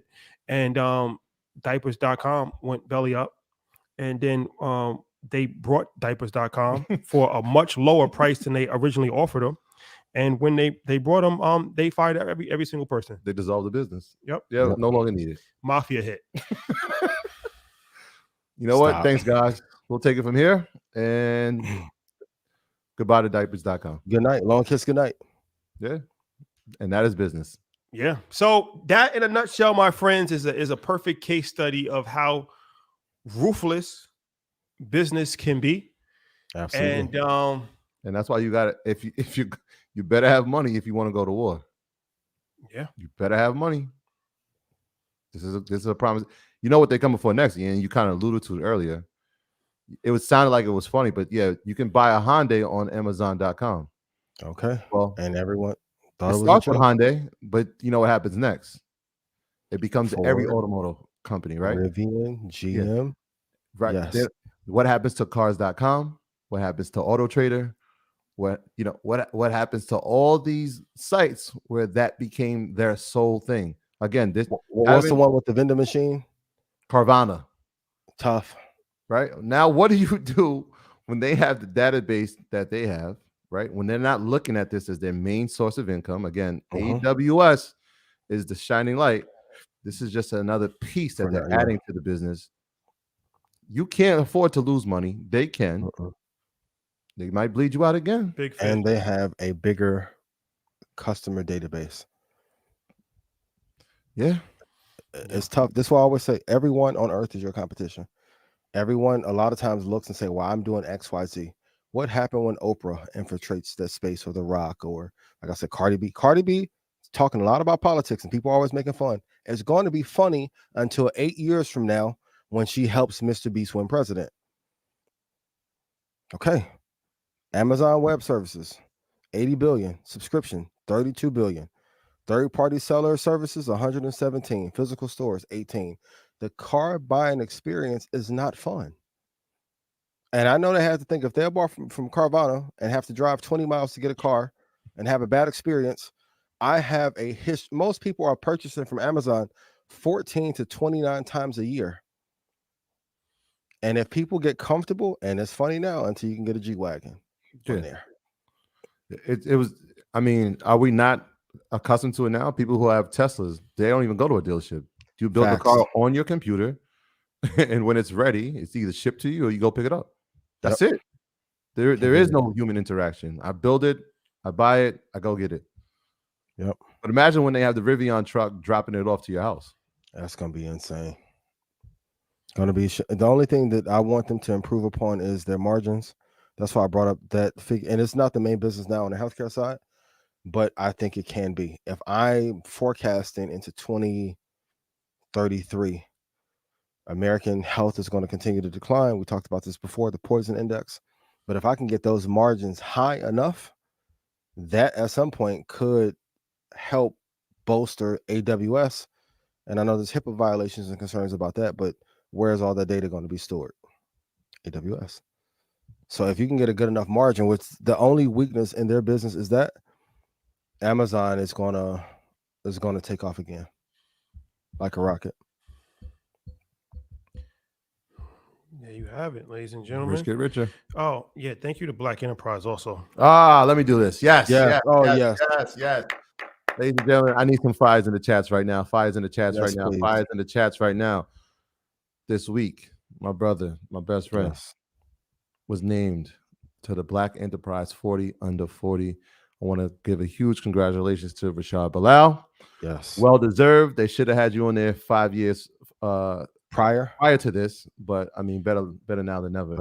Mistakes happen. Mistakes happen. The most important thing in life is when you make a mistake, you correct the mistake. Yes. But on a serious note, I appreciate it. I appreciate it. Thank you. And thank you to Black Enterprise. I definitely appreciate it. It's always good to have some level of recognition. So Black Enterprise, I'd like to give a speech on his behalf the night of. If you listen, fire. Long way to do. Fire photo too. Thank you. Appreciate it. It'll be physical cover. While we're talking. Ian, we gotta make a new list for us, man. I know. 50 under 50. 50 under 50. Hey, you talk about ageism, man. Somebody was like, why isn't Troy on this list? I'm like, he's not 40. Yeah, I'm not 40. Yo, it's crazy. We ran into it was interesting. We ran into the gentleman who we always talk about the story of how we met.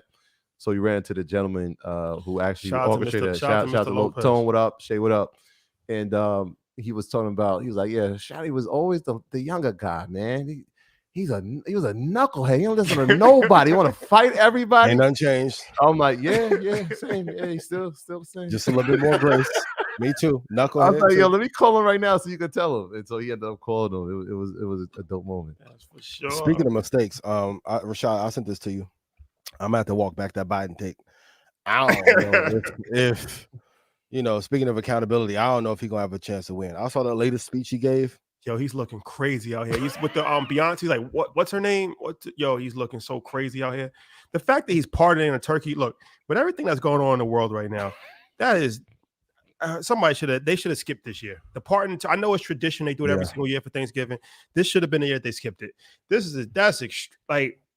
I don't think that this is the best time to pardon a turkey. What happened to that? Yeah, it happened today. I see. I see. And he gave a whole speech about, and then he threw the Beyonce thing in to Taylor Swift. He forgot a name. My man, It was bad. It was bad. It's one of these things. I'm sure Fox News will be running highlight Ads reels to for it. forever. The But whole ad campaign. no, I mean, at some point, look, I'm a person that actually experienced. My grandmother had Alzheimer's disease. My grandfather had Alzheimer's disease. Alzheimer's. Yeah. And my other grandmother had Alzheimer's. Every one of my grandparents that I've ever known had Alzheimer's. Wow. So I'm extremely sensitive to people at later ages of life. So I don't want to make light of this, but I'm concerned. Yeah, as well. I mean, you reach a certain point in time where you're not able to function at a high level, and that's okay. Now you have to take life slower. This is why they have like nursing homes, and you start to just, you slow down in life. I don't know if running the world's most powerful country ever in history, the world's biggest economy, the world's strongest military, I'm not sure, man. And Trump's not that much younger, but I think he has more cognitive skills at this point in time. And I don't know. I don't know if 4 more years, it's going to be difficult. That's going to be difficult. That takes him to 85. I'm be honest with you. That's going to be difficult. Who could step up and take the reins? Kamala Harris. I think that she has to be put more out in the forefront. I would be more comfortable with her than him. But I don't think that she's been put in the forefront enough. So I think that they have to put her more in the forefront, for sure. And he's already trying to. Gavin Newsom is. Joe Biden's crazy because Joe Biden has a vice president, and he's telling Gavin Newsom that he's going to be president. Just skip over her. skip over her. The Chinese president to California. Had the dinner with them. Welcome to San Francisco. Was there, and BlackRock and Blackstone. But listen, China needs us because they need, like, they've taken a hit too by not doing good business with us. True. And war is costly, and we need them. It is a symbiotic relationship. The big chess piece, once again, on the board is TSM. You need peace in order for things to remain stable, because if everyone is infighting, it's going to lead to a lot of disaster. So we need better leadership. I don't know. I think Xi Jinping is maybe in a position of a little bit more power, a little bit more leverage. But it was interesting to see Tim Cook, Blackstone was there. Yep. Can we talk about this? So a while back, I said that I posed the question of what's the difference between Elon Musk and Kanye West. Yes. And I said that there's not too much of a difference, honestly. I said that, the only difference is that Elon Musk is white. And, some people didn't fully understand the context of it. But now we're seeing Elon Musk unravel in front of our eyes. A little bit. In front of our eyes. Well, he's lost probably 50 sponsors in the last 2 days. And he's threatened nuclear lawsuits. He actually just sued. He's tweeting. It's very random. His pattern is very manic. He's in a very manic state right now. And this is scary because he's the second richest person in the world and one of the most powerful people in the world. So it's one thing to see somebody in a manic state. Yay. He's in a manic state. Nobody really has sympathy. It's a joke. He makes music. He makes sneakers. All right. But when you see somebody who's in a manic state, who's the most powerful person in the world, that's pretty dangerous. So, it was a lot that was made about the tweet that he reposted. I forgot. Can we pull up what the tweet exactly said? The White House made a statement denouncing him, but they can't stop doing business with him. No. Yeah. So this is one of these things where it's like he can't get canceled. He really can't get canceled. Like literally, he's too big to fail. And it's like, how far does he go? Are we just gonna watch him just go like complete meltdown? It's possible. What comparisons to Kanye do you see in him? Brilliance. Can we make it back split screen, Mike? brilliance, creative thinker, thinks outside the box, doesn't care what people think. But I also see the manic movements. I don't think he's mentally stable. I don't think Kanye is mentally stable. I think that he's very erratic with his behavior. Stressed too. Says anything he wants. Has no level of touch with reality. Think it's a lot of parallels. Yeah. A lot of parallels. Yeah. And it has affected Tesla stock tremendously. Like everybody laughed when Kanye was like he wants to be Walt Disney. Well, if given the proper infrastructure, the proper upbringing, proper education, proper connection, I think he could have been. I think he could have been Elon Musk, right? It's just like, okay, one goes to one's father is already wealthy and comes from mining background in South Africa and provided different opportunities. And, you know, everything is a domino effect. And one comes from the South side of Chicago. But I think if swapped, he could have been Elon Musk. Think so. Okay. Yeah. Think so. Yeah. So, somebody tweeted, Jewish community have been pushing exact kind of hatred against whites, and they claim to want to stop using it against them. And he said that is the absolute truth. And a lot of people said that was white supremacy. Yeah. He also said something that made no sense. He said decolonization is a form of he said decolonization, the term decolonization is a form of genocide. That is the epitome of. Wait, what? He said he tweeted that? Yeah, he tweeted it. Decolonization is a form of genocide. That is the epitome of white supremacy. Blanco privilege. That's the epitome of white supremacy. Like, let's take a country like South Africa, where he's from, right? So white people come, colonize native people, and do what colonizers do. Native people. So there's a thing about it. There's never been one reported case in the history of the world where black people or native people have committed genocide against white people that have come. Yeah. But every single part of the world where white people have came, they've created genocide against native people. Mm-hmm. So like, there's never been one reported time in history where the natives have created Thanksgiving. What did I say? The Indians saved the pilgrim, and in return, the pilgrim killed him. And then they actually make a holiday about it. Mm-hmm. Like, there's never been a time when there's been genocide from native people on white people. And he says decolonization is a form of genocide. Like, you go to a country, you take over the country, and if people want their country back, well, now it's genocide against the oppressors that have taken the country. It's a warped thing, but this is so disturbing that somebody, like I said, somebody of his, obviously he's extremely intelligent and he's extremely successful. He can tweet something like that, and traction. Yeah, and there's nothing there's not even any repercussions that will come from him saying that. Yeah. But it's just like it says a lot about the world that we're in, but it also says a lot about white supremacy. It's a mindset that you're always in fear, right? Like, you're always looking at the other. It's like white people, like, you're saying like, oh, black people are criminals. Well, very few black people don't usually commit crimes against white people, but you already have that level of fear in your brain.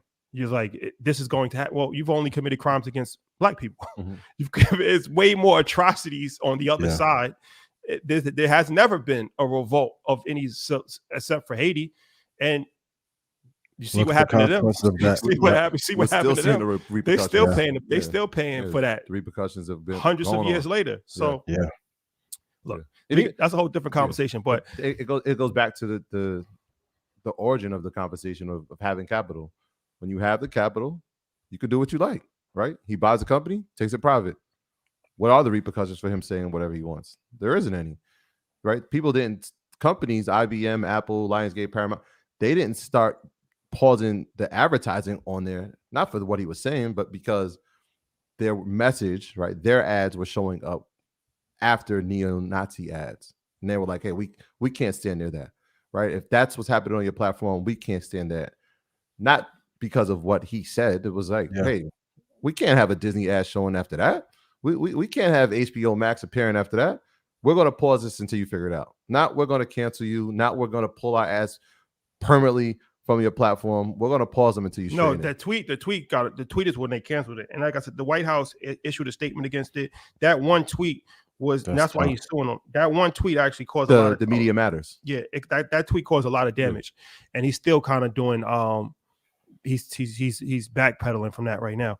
But my whole thing with Elon is that he's never had. This is the guy who said that he wants to have a penis measuring competition. Pause. Like I'm just using. I'm actually crazy. cleaning that. He did say that. It was just crazy. Like the things that he's able to say, but publicly, he won't fight Zuckerberg. The things that he's able to say publicly, nobody. It's amazing. It's actually pretty mind-boggling. And he's never faced any repercussions for anything. This is a pattern. This is a pattern over years. It's not like he just started doing. He's been doing this for years. Yeah. And it's once again, it's like at the end of the day, the only thing that people do respect in this world is money. Mm-hmm. And he has enough money and enough power and enough influence to do whatever he wants to do, to say whatever he wants. And there's nothing that's going to happen. It's like Donald Trump. Donald Trump's the same way. Donald Trump has repeatedly said the most craziest things of all time, and he became president, and he'll probably become president again. It's pretty astonishing if you really think about it.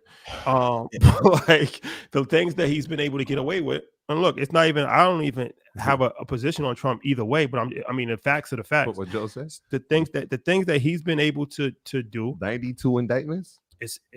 That's crazy. It's mind-boggling. It's mind-boggling.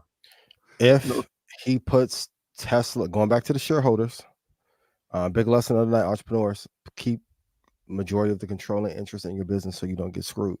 But if the shareholders are not happy and his commentary begins to affect the share price enough, I mean, because it was at one point at 379, it's currently at 235. If it slides underneath that 104 mark, I know we talked about it last week. The analyst said it can go to 50. I don't think it'll go that low.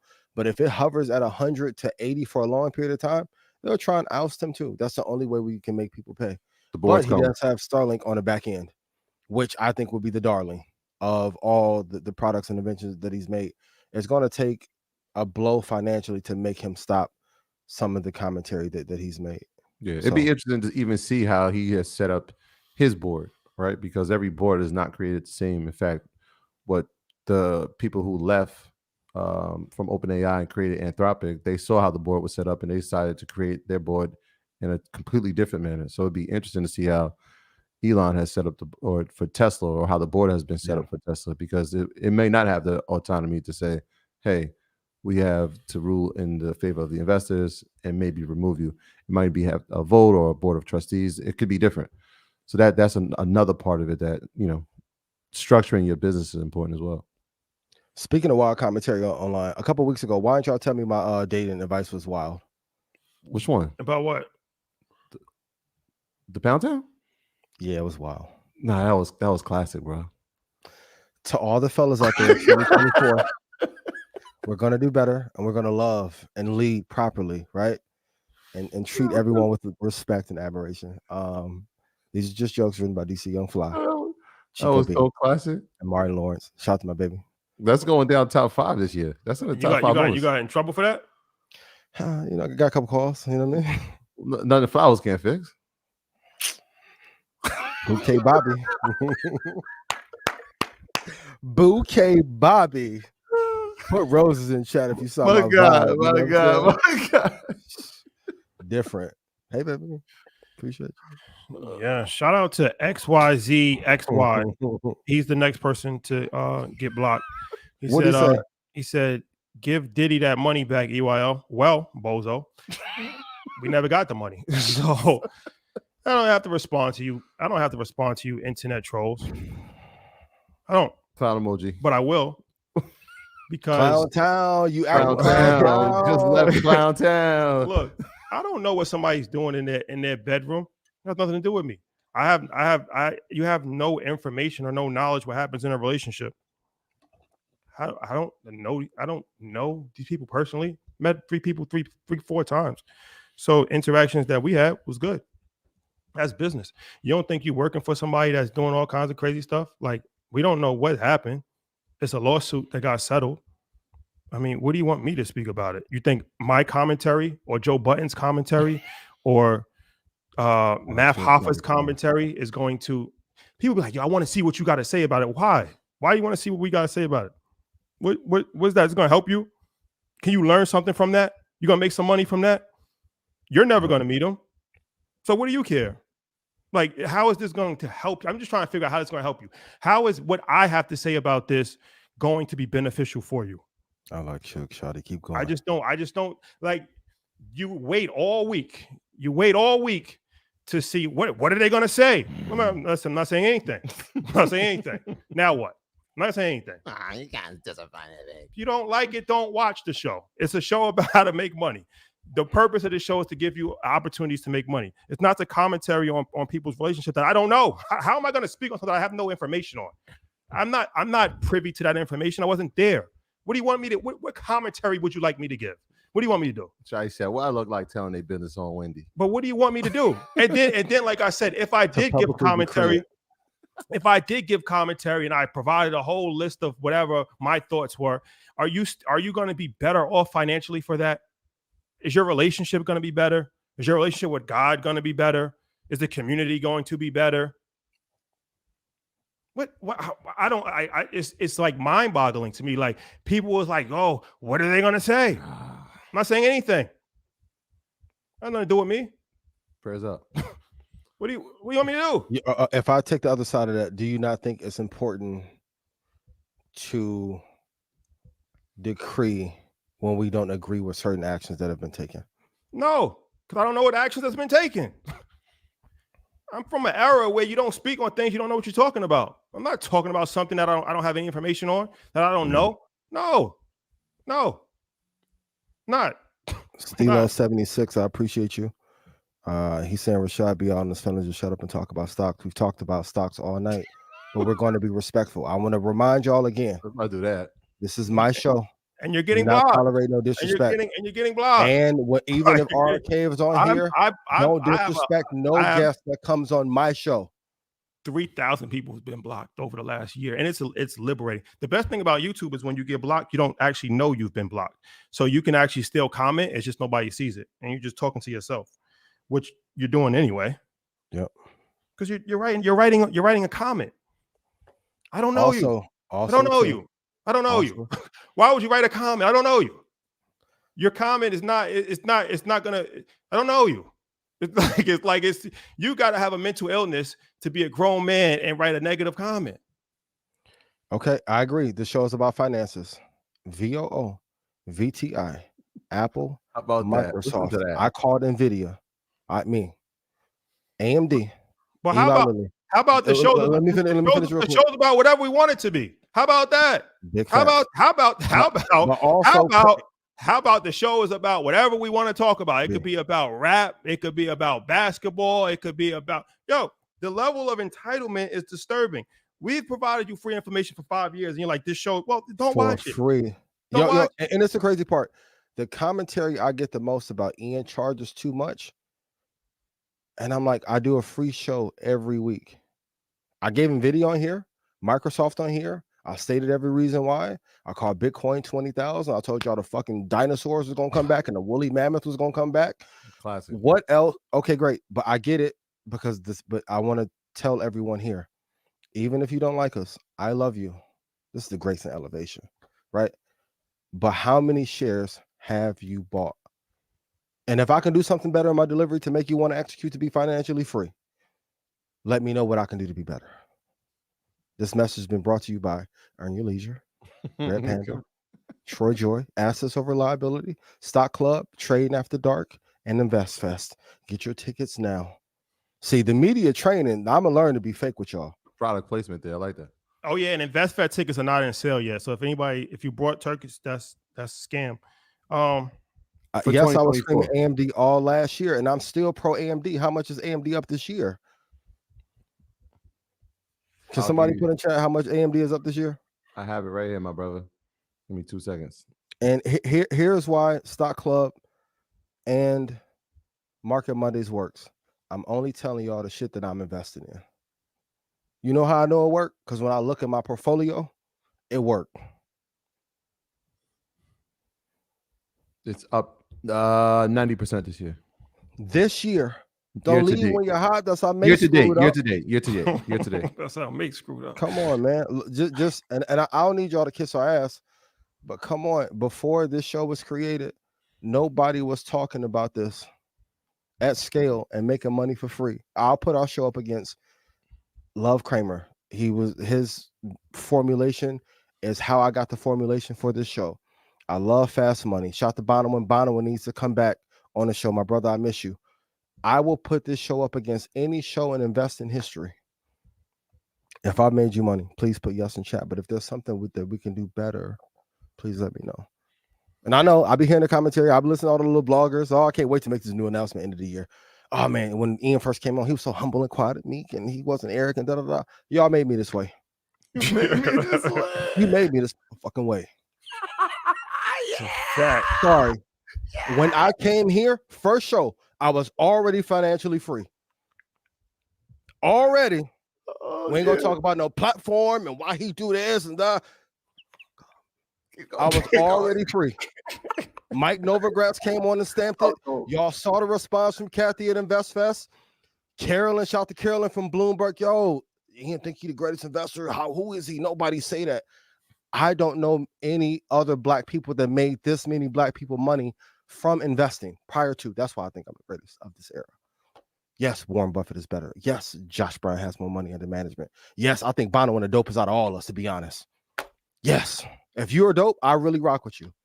Pete Nigerian, amazing, right? Chanos, I think he made his fund go down so he can exit. That's that reverse PR to be free that I told you all about. But let's focus on executing. And I want to ask y'all a question and be super honest with me. And I got love for everybody who's in the space and love for everybody on CNBC, Bloomberg, RT News, everywhere. What other shows have made you money? There's free promo. What other shows? Name them to me. And this is the crazy part. I don't act any different. When I went home, my family was like, yo, you still the same, like same disposition.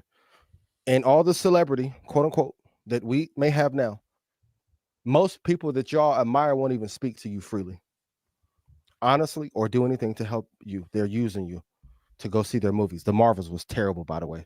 Me and Xander was going to see it last night. Yeah, Disney got a problem on there. They got a problem. Disney got some work to do. Disney has a problem. Disney has a problem. Right? So I don't need to be, I know people like, yo, you're arrogant. Charlamagne even called me like, yo, I was watching this review video. This one dude just hates you, bro. I don't know what you did. Even to all y'all who do the review videos, I'll come on your platform and let's get to the bottom. What, but have you executed? VOO, VTI, VGT, VT, Franklin Dynatech, AMD, Nvidia, Amazon, Google, Tesla, Eli Lilly, United Healthcare, Bitcoin at 20,000, 24,000, 28,000 respectively. The areas I've called XLM, XRP. If I've made you money, please put yes in chat. See what therapy and media training do? Man, I just you guys are great, man. You guys are great. More success to everyone, even if you wish us the opposite. Love is love. Ian, before can we just do Dead or Alive before we wrap up? Yeah, that's what I said. Can we just go a few, because we talked about all these companies that have done well this year or are in profit this year. Let's talk about a few that haven't had such a great year. Let's start with ChargePoint. We're talking about dead or alive. I mean, let's talk about 76% down year to date. CEO's been removed. The CFO has been removed. It was trading at $40 in 2021. Today, right? Today, it is trading at, let's see where we're at. The ticker is CHPT. Is trading at $2. Oh boy. Listen, I'm looking at a Globe Newswire press release. This is never good. ChargePoint investors, please contact Portnoy Law Firm to recover your losses. That's not good. If you are a believer in ChargePoint, if you want to buy it and gamble, that's up to you. I'm gonna bring the bow and arrow back. Pow! You may die. I think ChargePoint is dead. Oof. Please write this in chat. This may be gem number 10. Everyone on earth is your competitor. You have to find a way to build a moat that they cannot penetrate. So if I'm ChargePoint and I allow electric vehicles to use my stations to charge their vehicles. It's great until Tesla says, I'm going to let you charge your vehicles through us. Yeah. And now I'm going to have a partnership with GM, Ford, Mercedes, Rolls-Royce, and you can license the technology directly from the preeminent leader in the space. Go to the front and get your bubble. Yeah, go to the front desk. So if you are not finding a way, and this goes back to the conversation with Sam and OpenAI, and I wrote a couple notes, like the 4 biggest lessons to take away from what happened. Number 1, you have to have loyalty amongst your fan base and your employees. Number 2, you need exceptional talent, you need an exceptional product, and then you need to make sure that the cartel and the king has you in favor. ChargePoint had a great idea, but they didn't have a blessing of Tesla or partnership with Tesla. That's way more money in partnerships. And that's where their business is going down. I think it was a great idea. Like you said, the high of it was like what, $42.38. Yeah, around the day high. Yep. It's over with. Yeah, $2. That's a steep fall. You brought up. If I'm gambling, I may swing trade on it to maybe $4, and maybe it'll get a pop. But do not invest in this. I think this one is dead. And even when I came on here screaming Vanguard, I was saying this like my man. Shout to Carisha and all them. Vanguard. They give me certain protection when, as an unlicensed advisor, I shouldn't have been giving no advice about stocks. I could rest on what I know I had in my portfolio. You must have protection from the king and the cartel. The cartel is Microsoft. The king right now is Satya. So if I leave my faction and I go to Sinaloa and I go to Chihuahua and they say, hey, you're good, I'm good. ChargePoint wanted to take on MS-13, and MS-13 said, no, I'm going to get a product to them. This is war. American capitalism at the end of the day is war without the guns. I know y'all made fun when I made my little Marty joke about Apple and Microsoft being a cartel, but they are.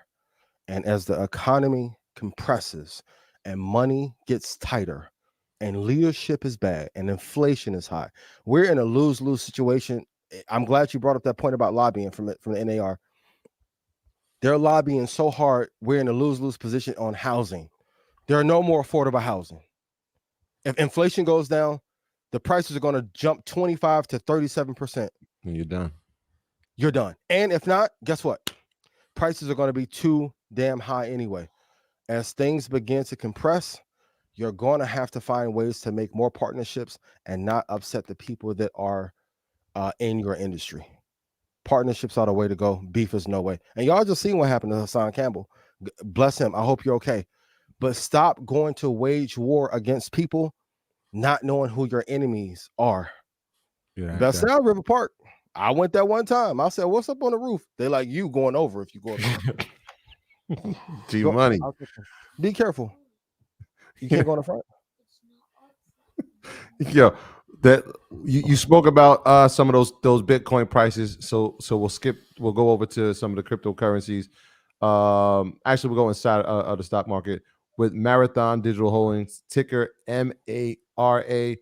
They're up. So this is an interesting story, right? They're up 204% year to date, but it's a far cry from their COVID high of $73 in November of 2021. For those who are not in the know, Marathon Digital Holdings engages in mining cryptocurrencies with a focus on the blockchain ecosystem and the generation of digital assets. So, Ian, if we're looking at Marathon Digital Holdings, what are your thoughts, short-term, long-term? What are we doing? What is it? What's the a far cry, like you said, from those highs in 2015, 2016. I think Armando talked about this a couple months ago, so I want to give him credit. I like it at the $8 level, and maybe if it ever gets back down to $4.13, I would want to buy in there. It gives you a stock exposure to the Bitcoin. It's more of like a stock for Bitcoin exposure. Mm-hmm. Excuse me. I like it at those prices, but anytime a stock has fallen as much, I don't love it. And it has in 2012, it did this. It was at 104. It dipped down to 50. Excuse me, $36.40, and then it finally went back up a few years later. I don't like when stocks have those kind of gaps. So Mara, I would not say it's dead, but I would not touch unless it gets to an exact level. When you look at the chart, it's not one of those charts. We always try to tell people you like the hockey stick chart. Ideally, if it looks like that, that's a healthy chart.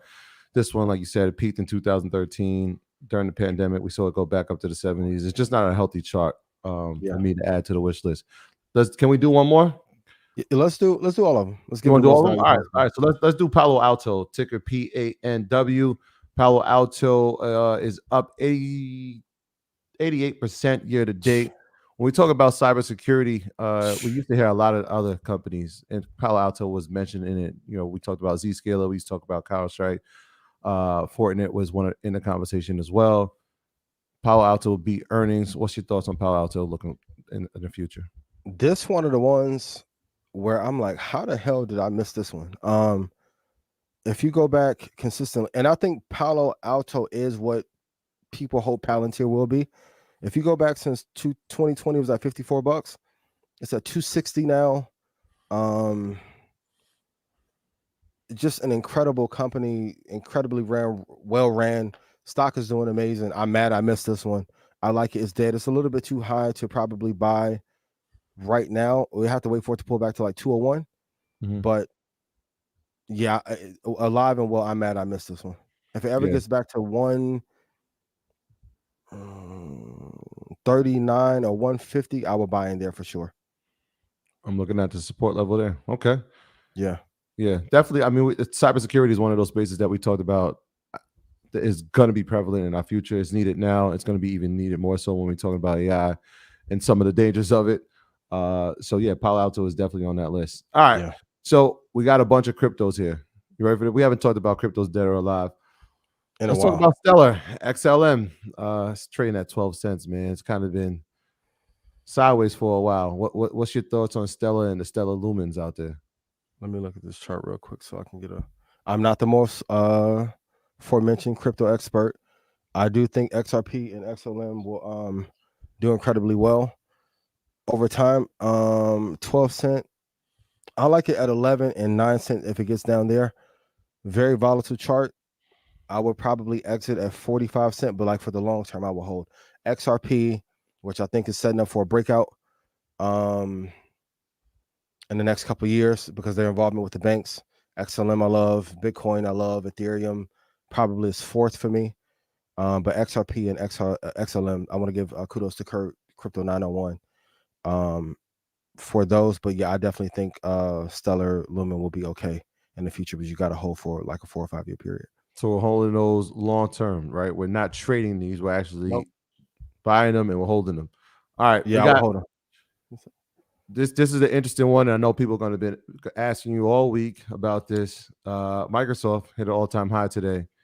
We obviously know it's alive and well. 376. So we tell people not to invest when things hit their all-time high. What's your thoughts on the Microsoft investment? I think Microsoft going forward is going to be dead.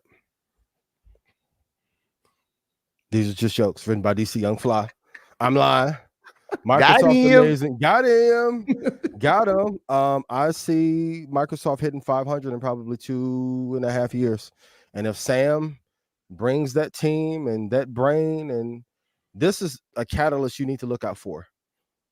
Sam Altman, Satya Nadella, and Elon Musk have a meeting. It's over with.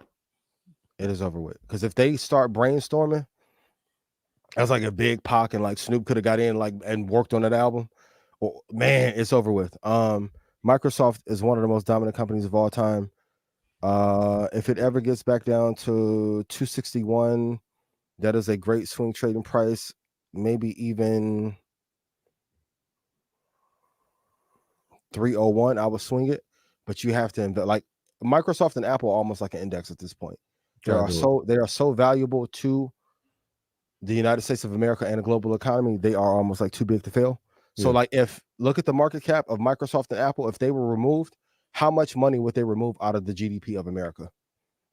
They're two of our darlings. Like the NBA has a problem right now where you don't have a replacement for LeBron.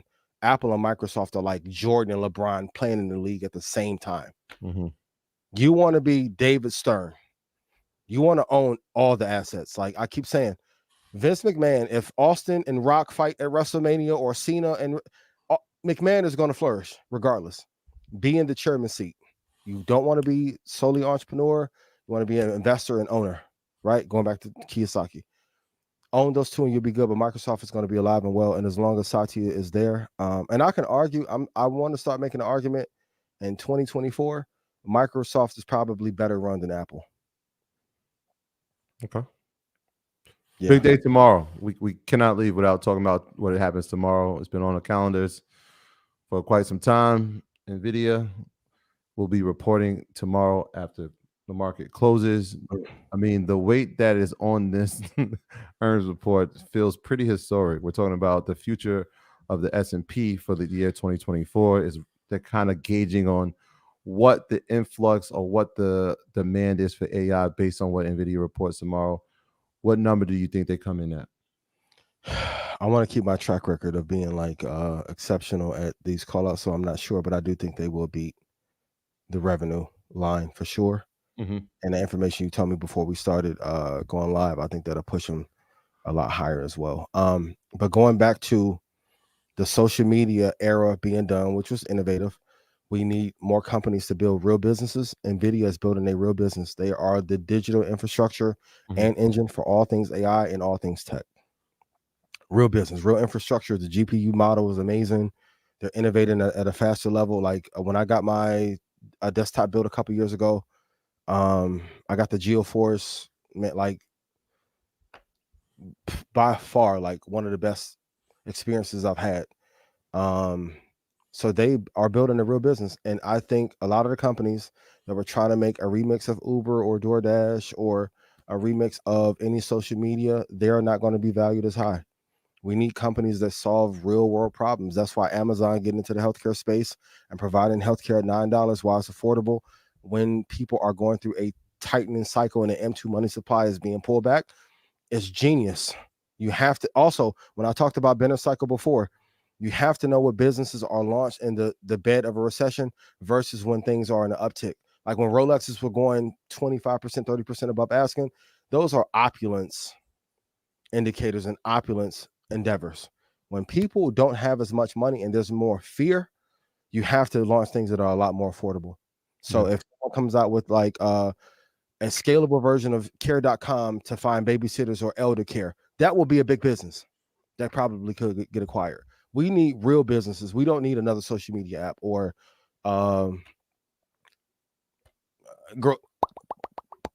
when she started making $100,000 a month, I said, oh, we're in trouble. We're in trouble. The end of this era, the clout era is over. The little scam era over. I don't want to pick on old boy, but I said on Button when he called me, hey, people who have money don't act like this. Y'all talk to Robert Smith. Y'all talk to, at some point, y'all gonna talk to Hove. Y'all talk to Nas, Steve Stout. I ain't never heard y'all say Steve Stout made no disparaging remarks against nobody. Toby, shout out to Toby. Hey, when that money get tight though, that's when that commentary goes up. Invest in Nvidia. Yes. Yeah. So the number tomorrow that I think everybody's looking for is the report that comes from the data center. And the data center is where the H100 chips are part of. And so last quarter, they were up 171% as part of from that revenue source. They brought it $10 billion last quarter. They're expecting it to increase even further to go to 13 billion, which would be incredible. We're talking about historic quarter after quarter after quarter. Yeah. At some point, I don't know if it slows down or not, but it should be interesting tomorrow to see how they perform. So, all right, Rashad, the show can be about whatever we want. What's the top lesson? Nvidia to the moon. Nvidia to the moon. What's the top lesson that you took away from the interview that is coming out tomorrow? And then can we get into some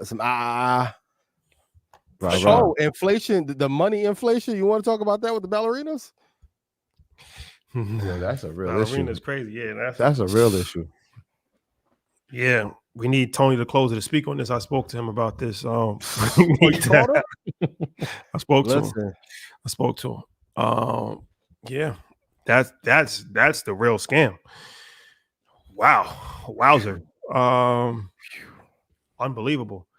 The biggest takeaway, you have to be in position to add value when you're Tell me around more. somebody that's valuable. And Kevin Durant, he's one of the greatest players of all time, and he has probably had a lot athletes have people that just hang around them, right? They've had like entourages and people that they grew up with that haven't really provided any value. And this is what Rich Paul said: like, if you're in a position to be in around somebody, then you got to put yourself in a position to add value to them. Mhm. And that's what he did with LeBron, and similar situation with Rich and KD. And now he's business partners with KD, and doing a variety of other things. But that doesn't come from just being happy just to be around somebody, or Yeah. like let me pick your brain, or let me just drain as much energy and resources from you as possible. It has to be like, how can I add value? How can I bring opportunities to you?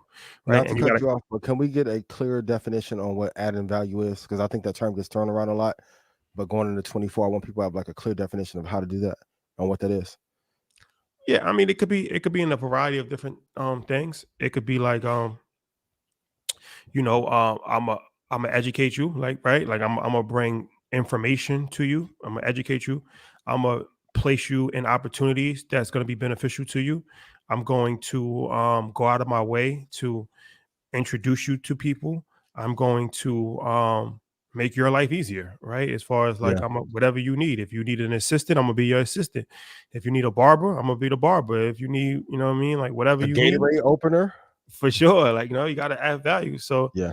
I just feel like, that's very important. And you know, when you're in a position like that, that's important. And sky's the limit. And Rich Paul and Maverick Carter are perfect examples of that. And Rich Kleiman is a perfect example of that as well, right? So sometimes, yeah, it's people like, well, they're fortunate enough to be around those people, yeah, but a lot of people are fortunate around and they haven't done anything. Yep. So it's not just about, and like I said, the last thing is that he's, said something about, learning on the fly, angel investing. He's like, he doesn't have a background in angel investing, so he had to educate himself like very quickly and learn as much as he possibly can. And that's something that's, everything that you're doing in life, like, this is just learning on the fly. Nobody is an expert in a variety of different things that, we just got to learn. So Yeah. the purpose of this platform is for you to educate yourself, and it's an accelerator. That's why it's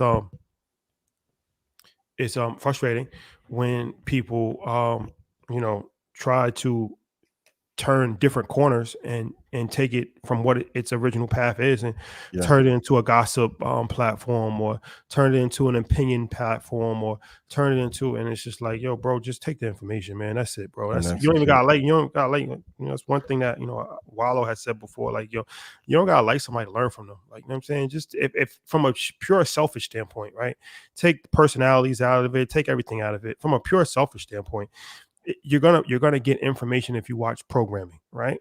So it's like, if you watch Earn Your Leisure, if you watch Market Monday, you're gonna get information. So just watch the information, just go about your day. That's it. Yeah. Like, you don't have to buy merch, you don't have to be the supporter, you don't have to come to Art Basel. Just get the Which information, is free. just get the information and just apply it and make some money. From a pure selfish standpoint, why would you want to corrupt that? Why would you want to, well, what are you going to say about this, and how are you going to do this, and what's your views on this, bro? Just get the information, bro. You're making it We more love complicated gossip. than it needs to be, and then you're wondering why you're struggling. Like I said, it's not even that difficult. Like, we providing you information from the highest levels of people in the world, from Mark Cuban to Mike Novogratz to Robert Smith. Like, these aren't regular people. This is Yeah.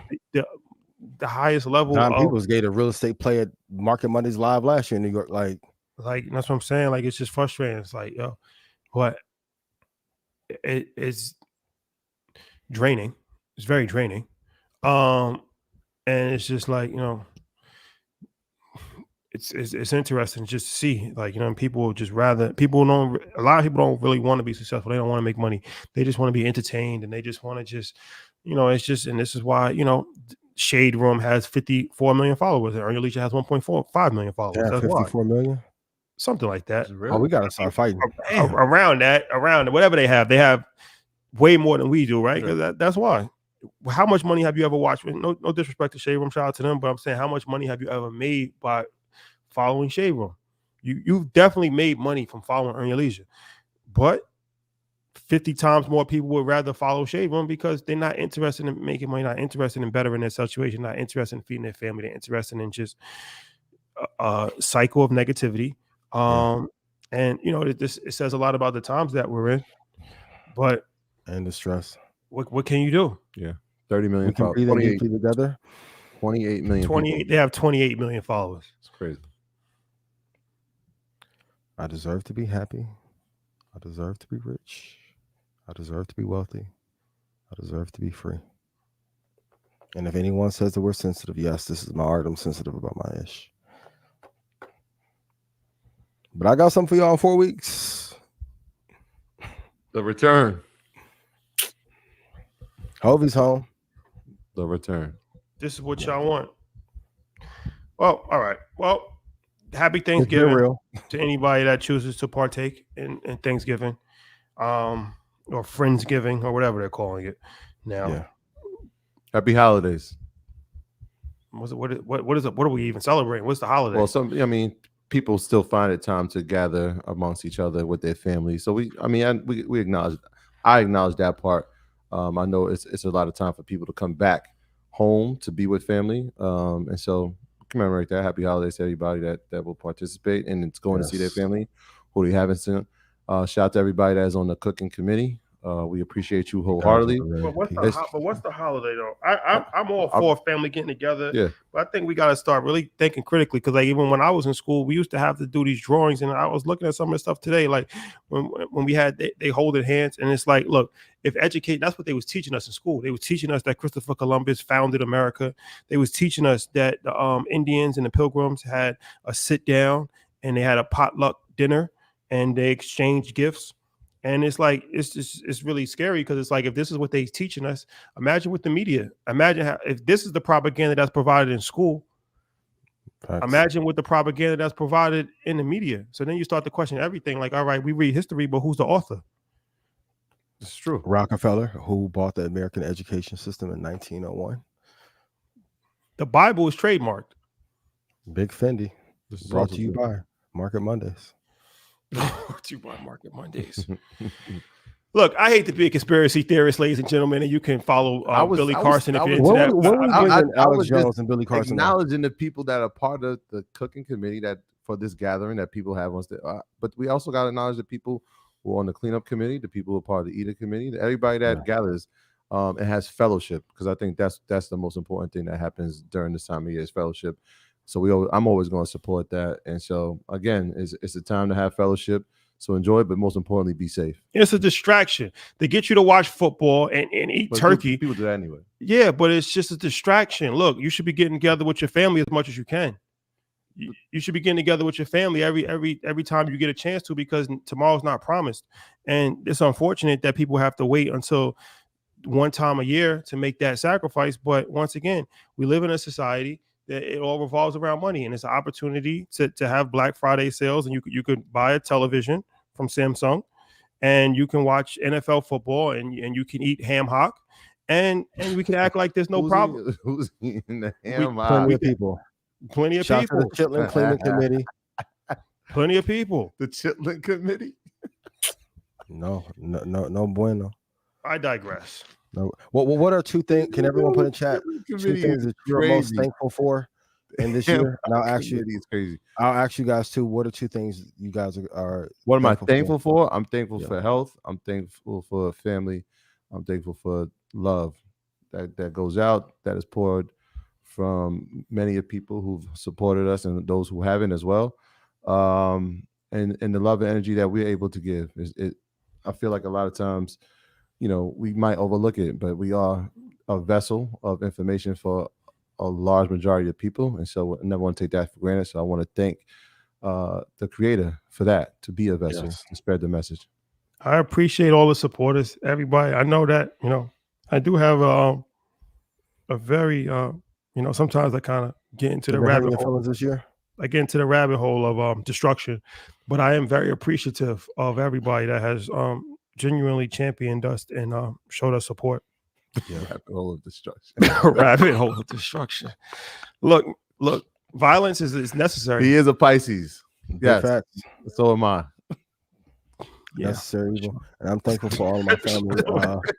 That's funny. Yo, Ian, the funniest part, they like, yo, y'all always like this? And my brother always reminds me, like, yo, the people that don't know, like, yo, y'all been like this since y'all was like teenagers. Like, it's pretty much been the same.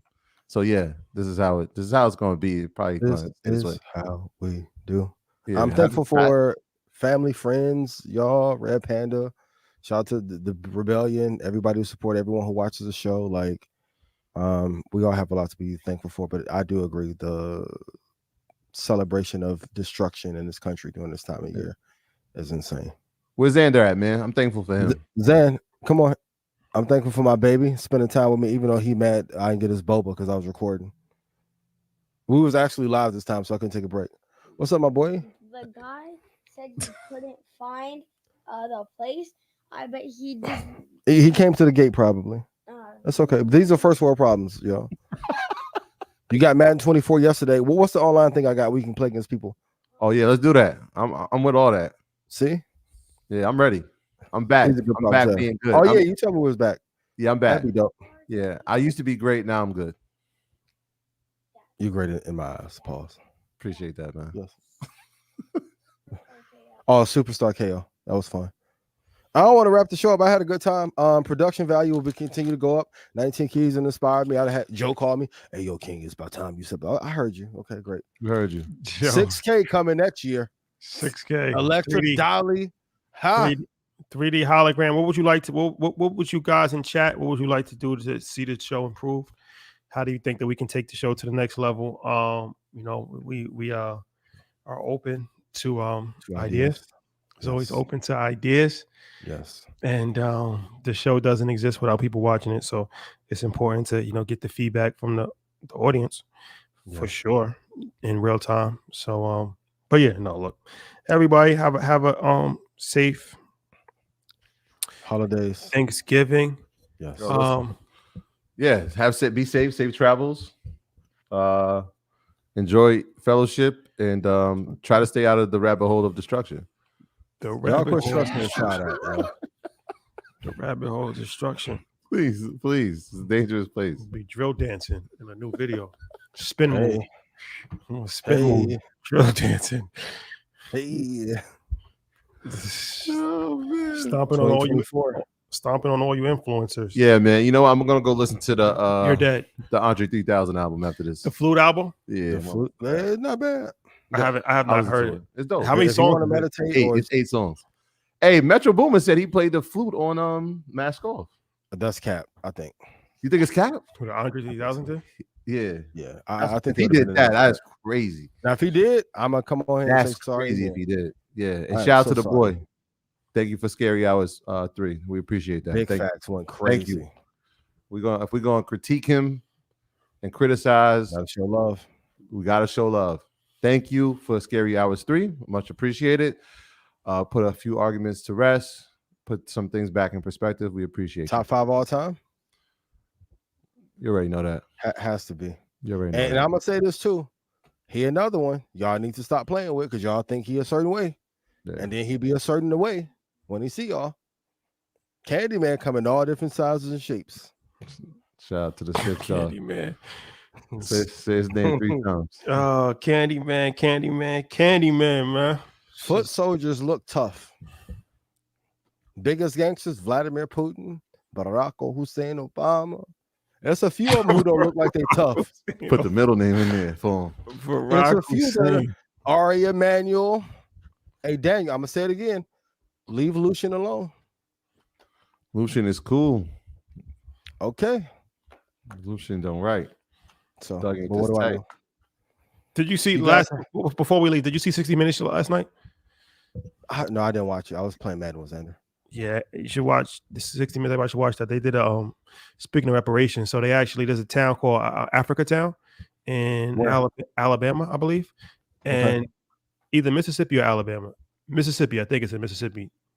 One of the two. And it's the only town in America that was founded by free black slaves, and it's a direct. Like they know exactly like the pathway to ship. Or it's a very interesting story. So the descendants still live there, and they like know like the history of their ancestors, like their names before they actually came to America and all that. And then there's the white family that owned the slaves, and they obviously are like wealthy. They have like a lot of land and stuff like that, but they still live in the area too. So they had a discussion with the 2 people from the white people's family, and then 3 people from the descendants of the slaves, and they had a discussion on 60 Minutes. White people were saying that they was gonna give them some land back. They was gonna do some. They pretty much was going to do some reparations for them. But it was an interesting dialogue. I think it was. Yeah. It's check it out. I If just you put get it a in chance, chat. I just put it in chat. If y'all Oh, look in that's chat, fine. I put the article check it out. about Africa Town from Travel Noir. They say they want the slides back. I know y'all want the suit back. Listen, I'm not Christian Grey. If I got to dress up to get you out of your bondage, I don't know what to do. The slides, though, if y'all pay attention to the information, execute, and we get back to 10,000, I'll do. Boy, funny and clever and witty. I need to go to the OV overriding camp. But listen, if we get the views up to 10 grand, I'll do slides again. But I need y'all to slide and execute. And when these review videos come, I need y'all to go slide them comments and say, yo, I made this amount of money. Rebuke. All right. All right, y'all. Be good. Love is love. Love y'all. Peace. Arrivederci.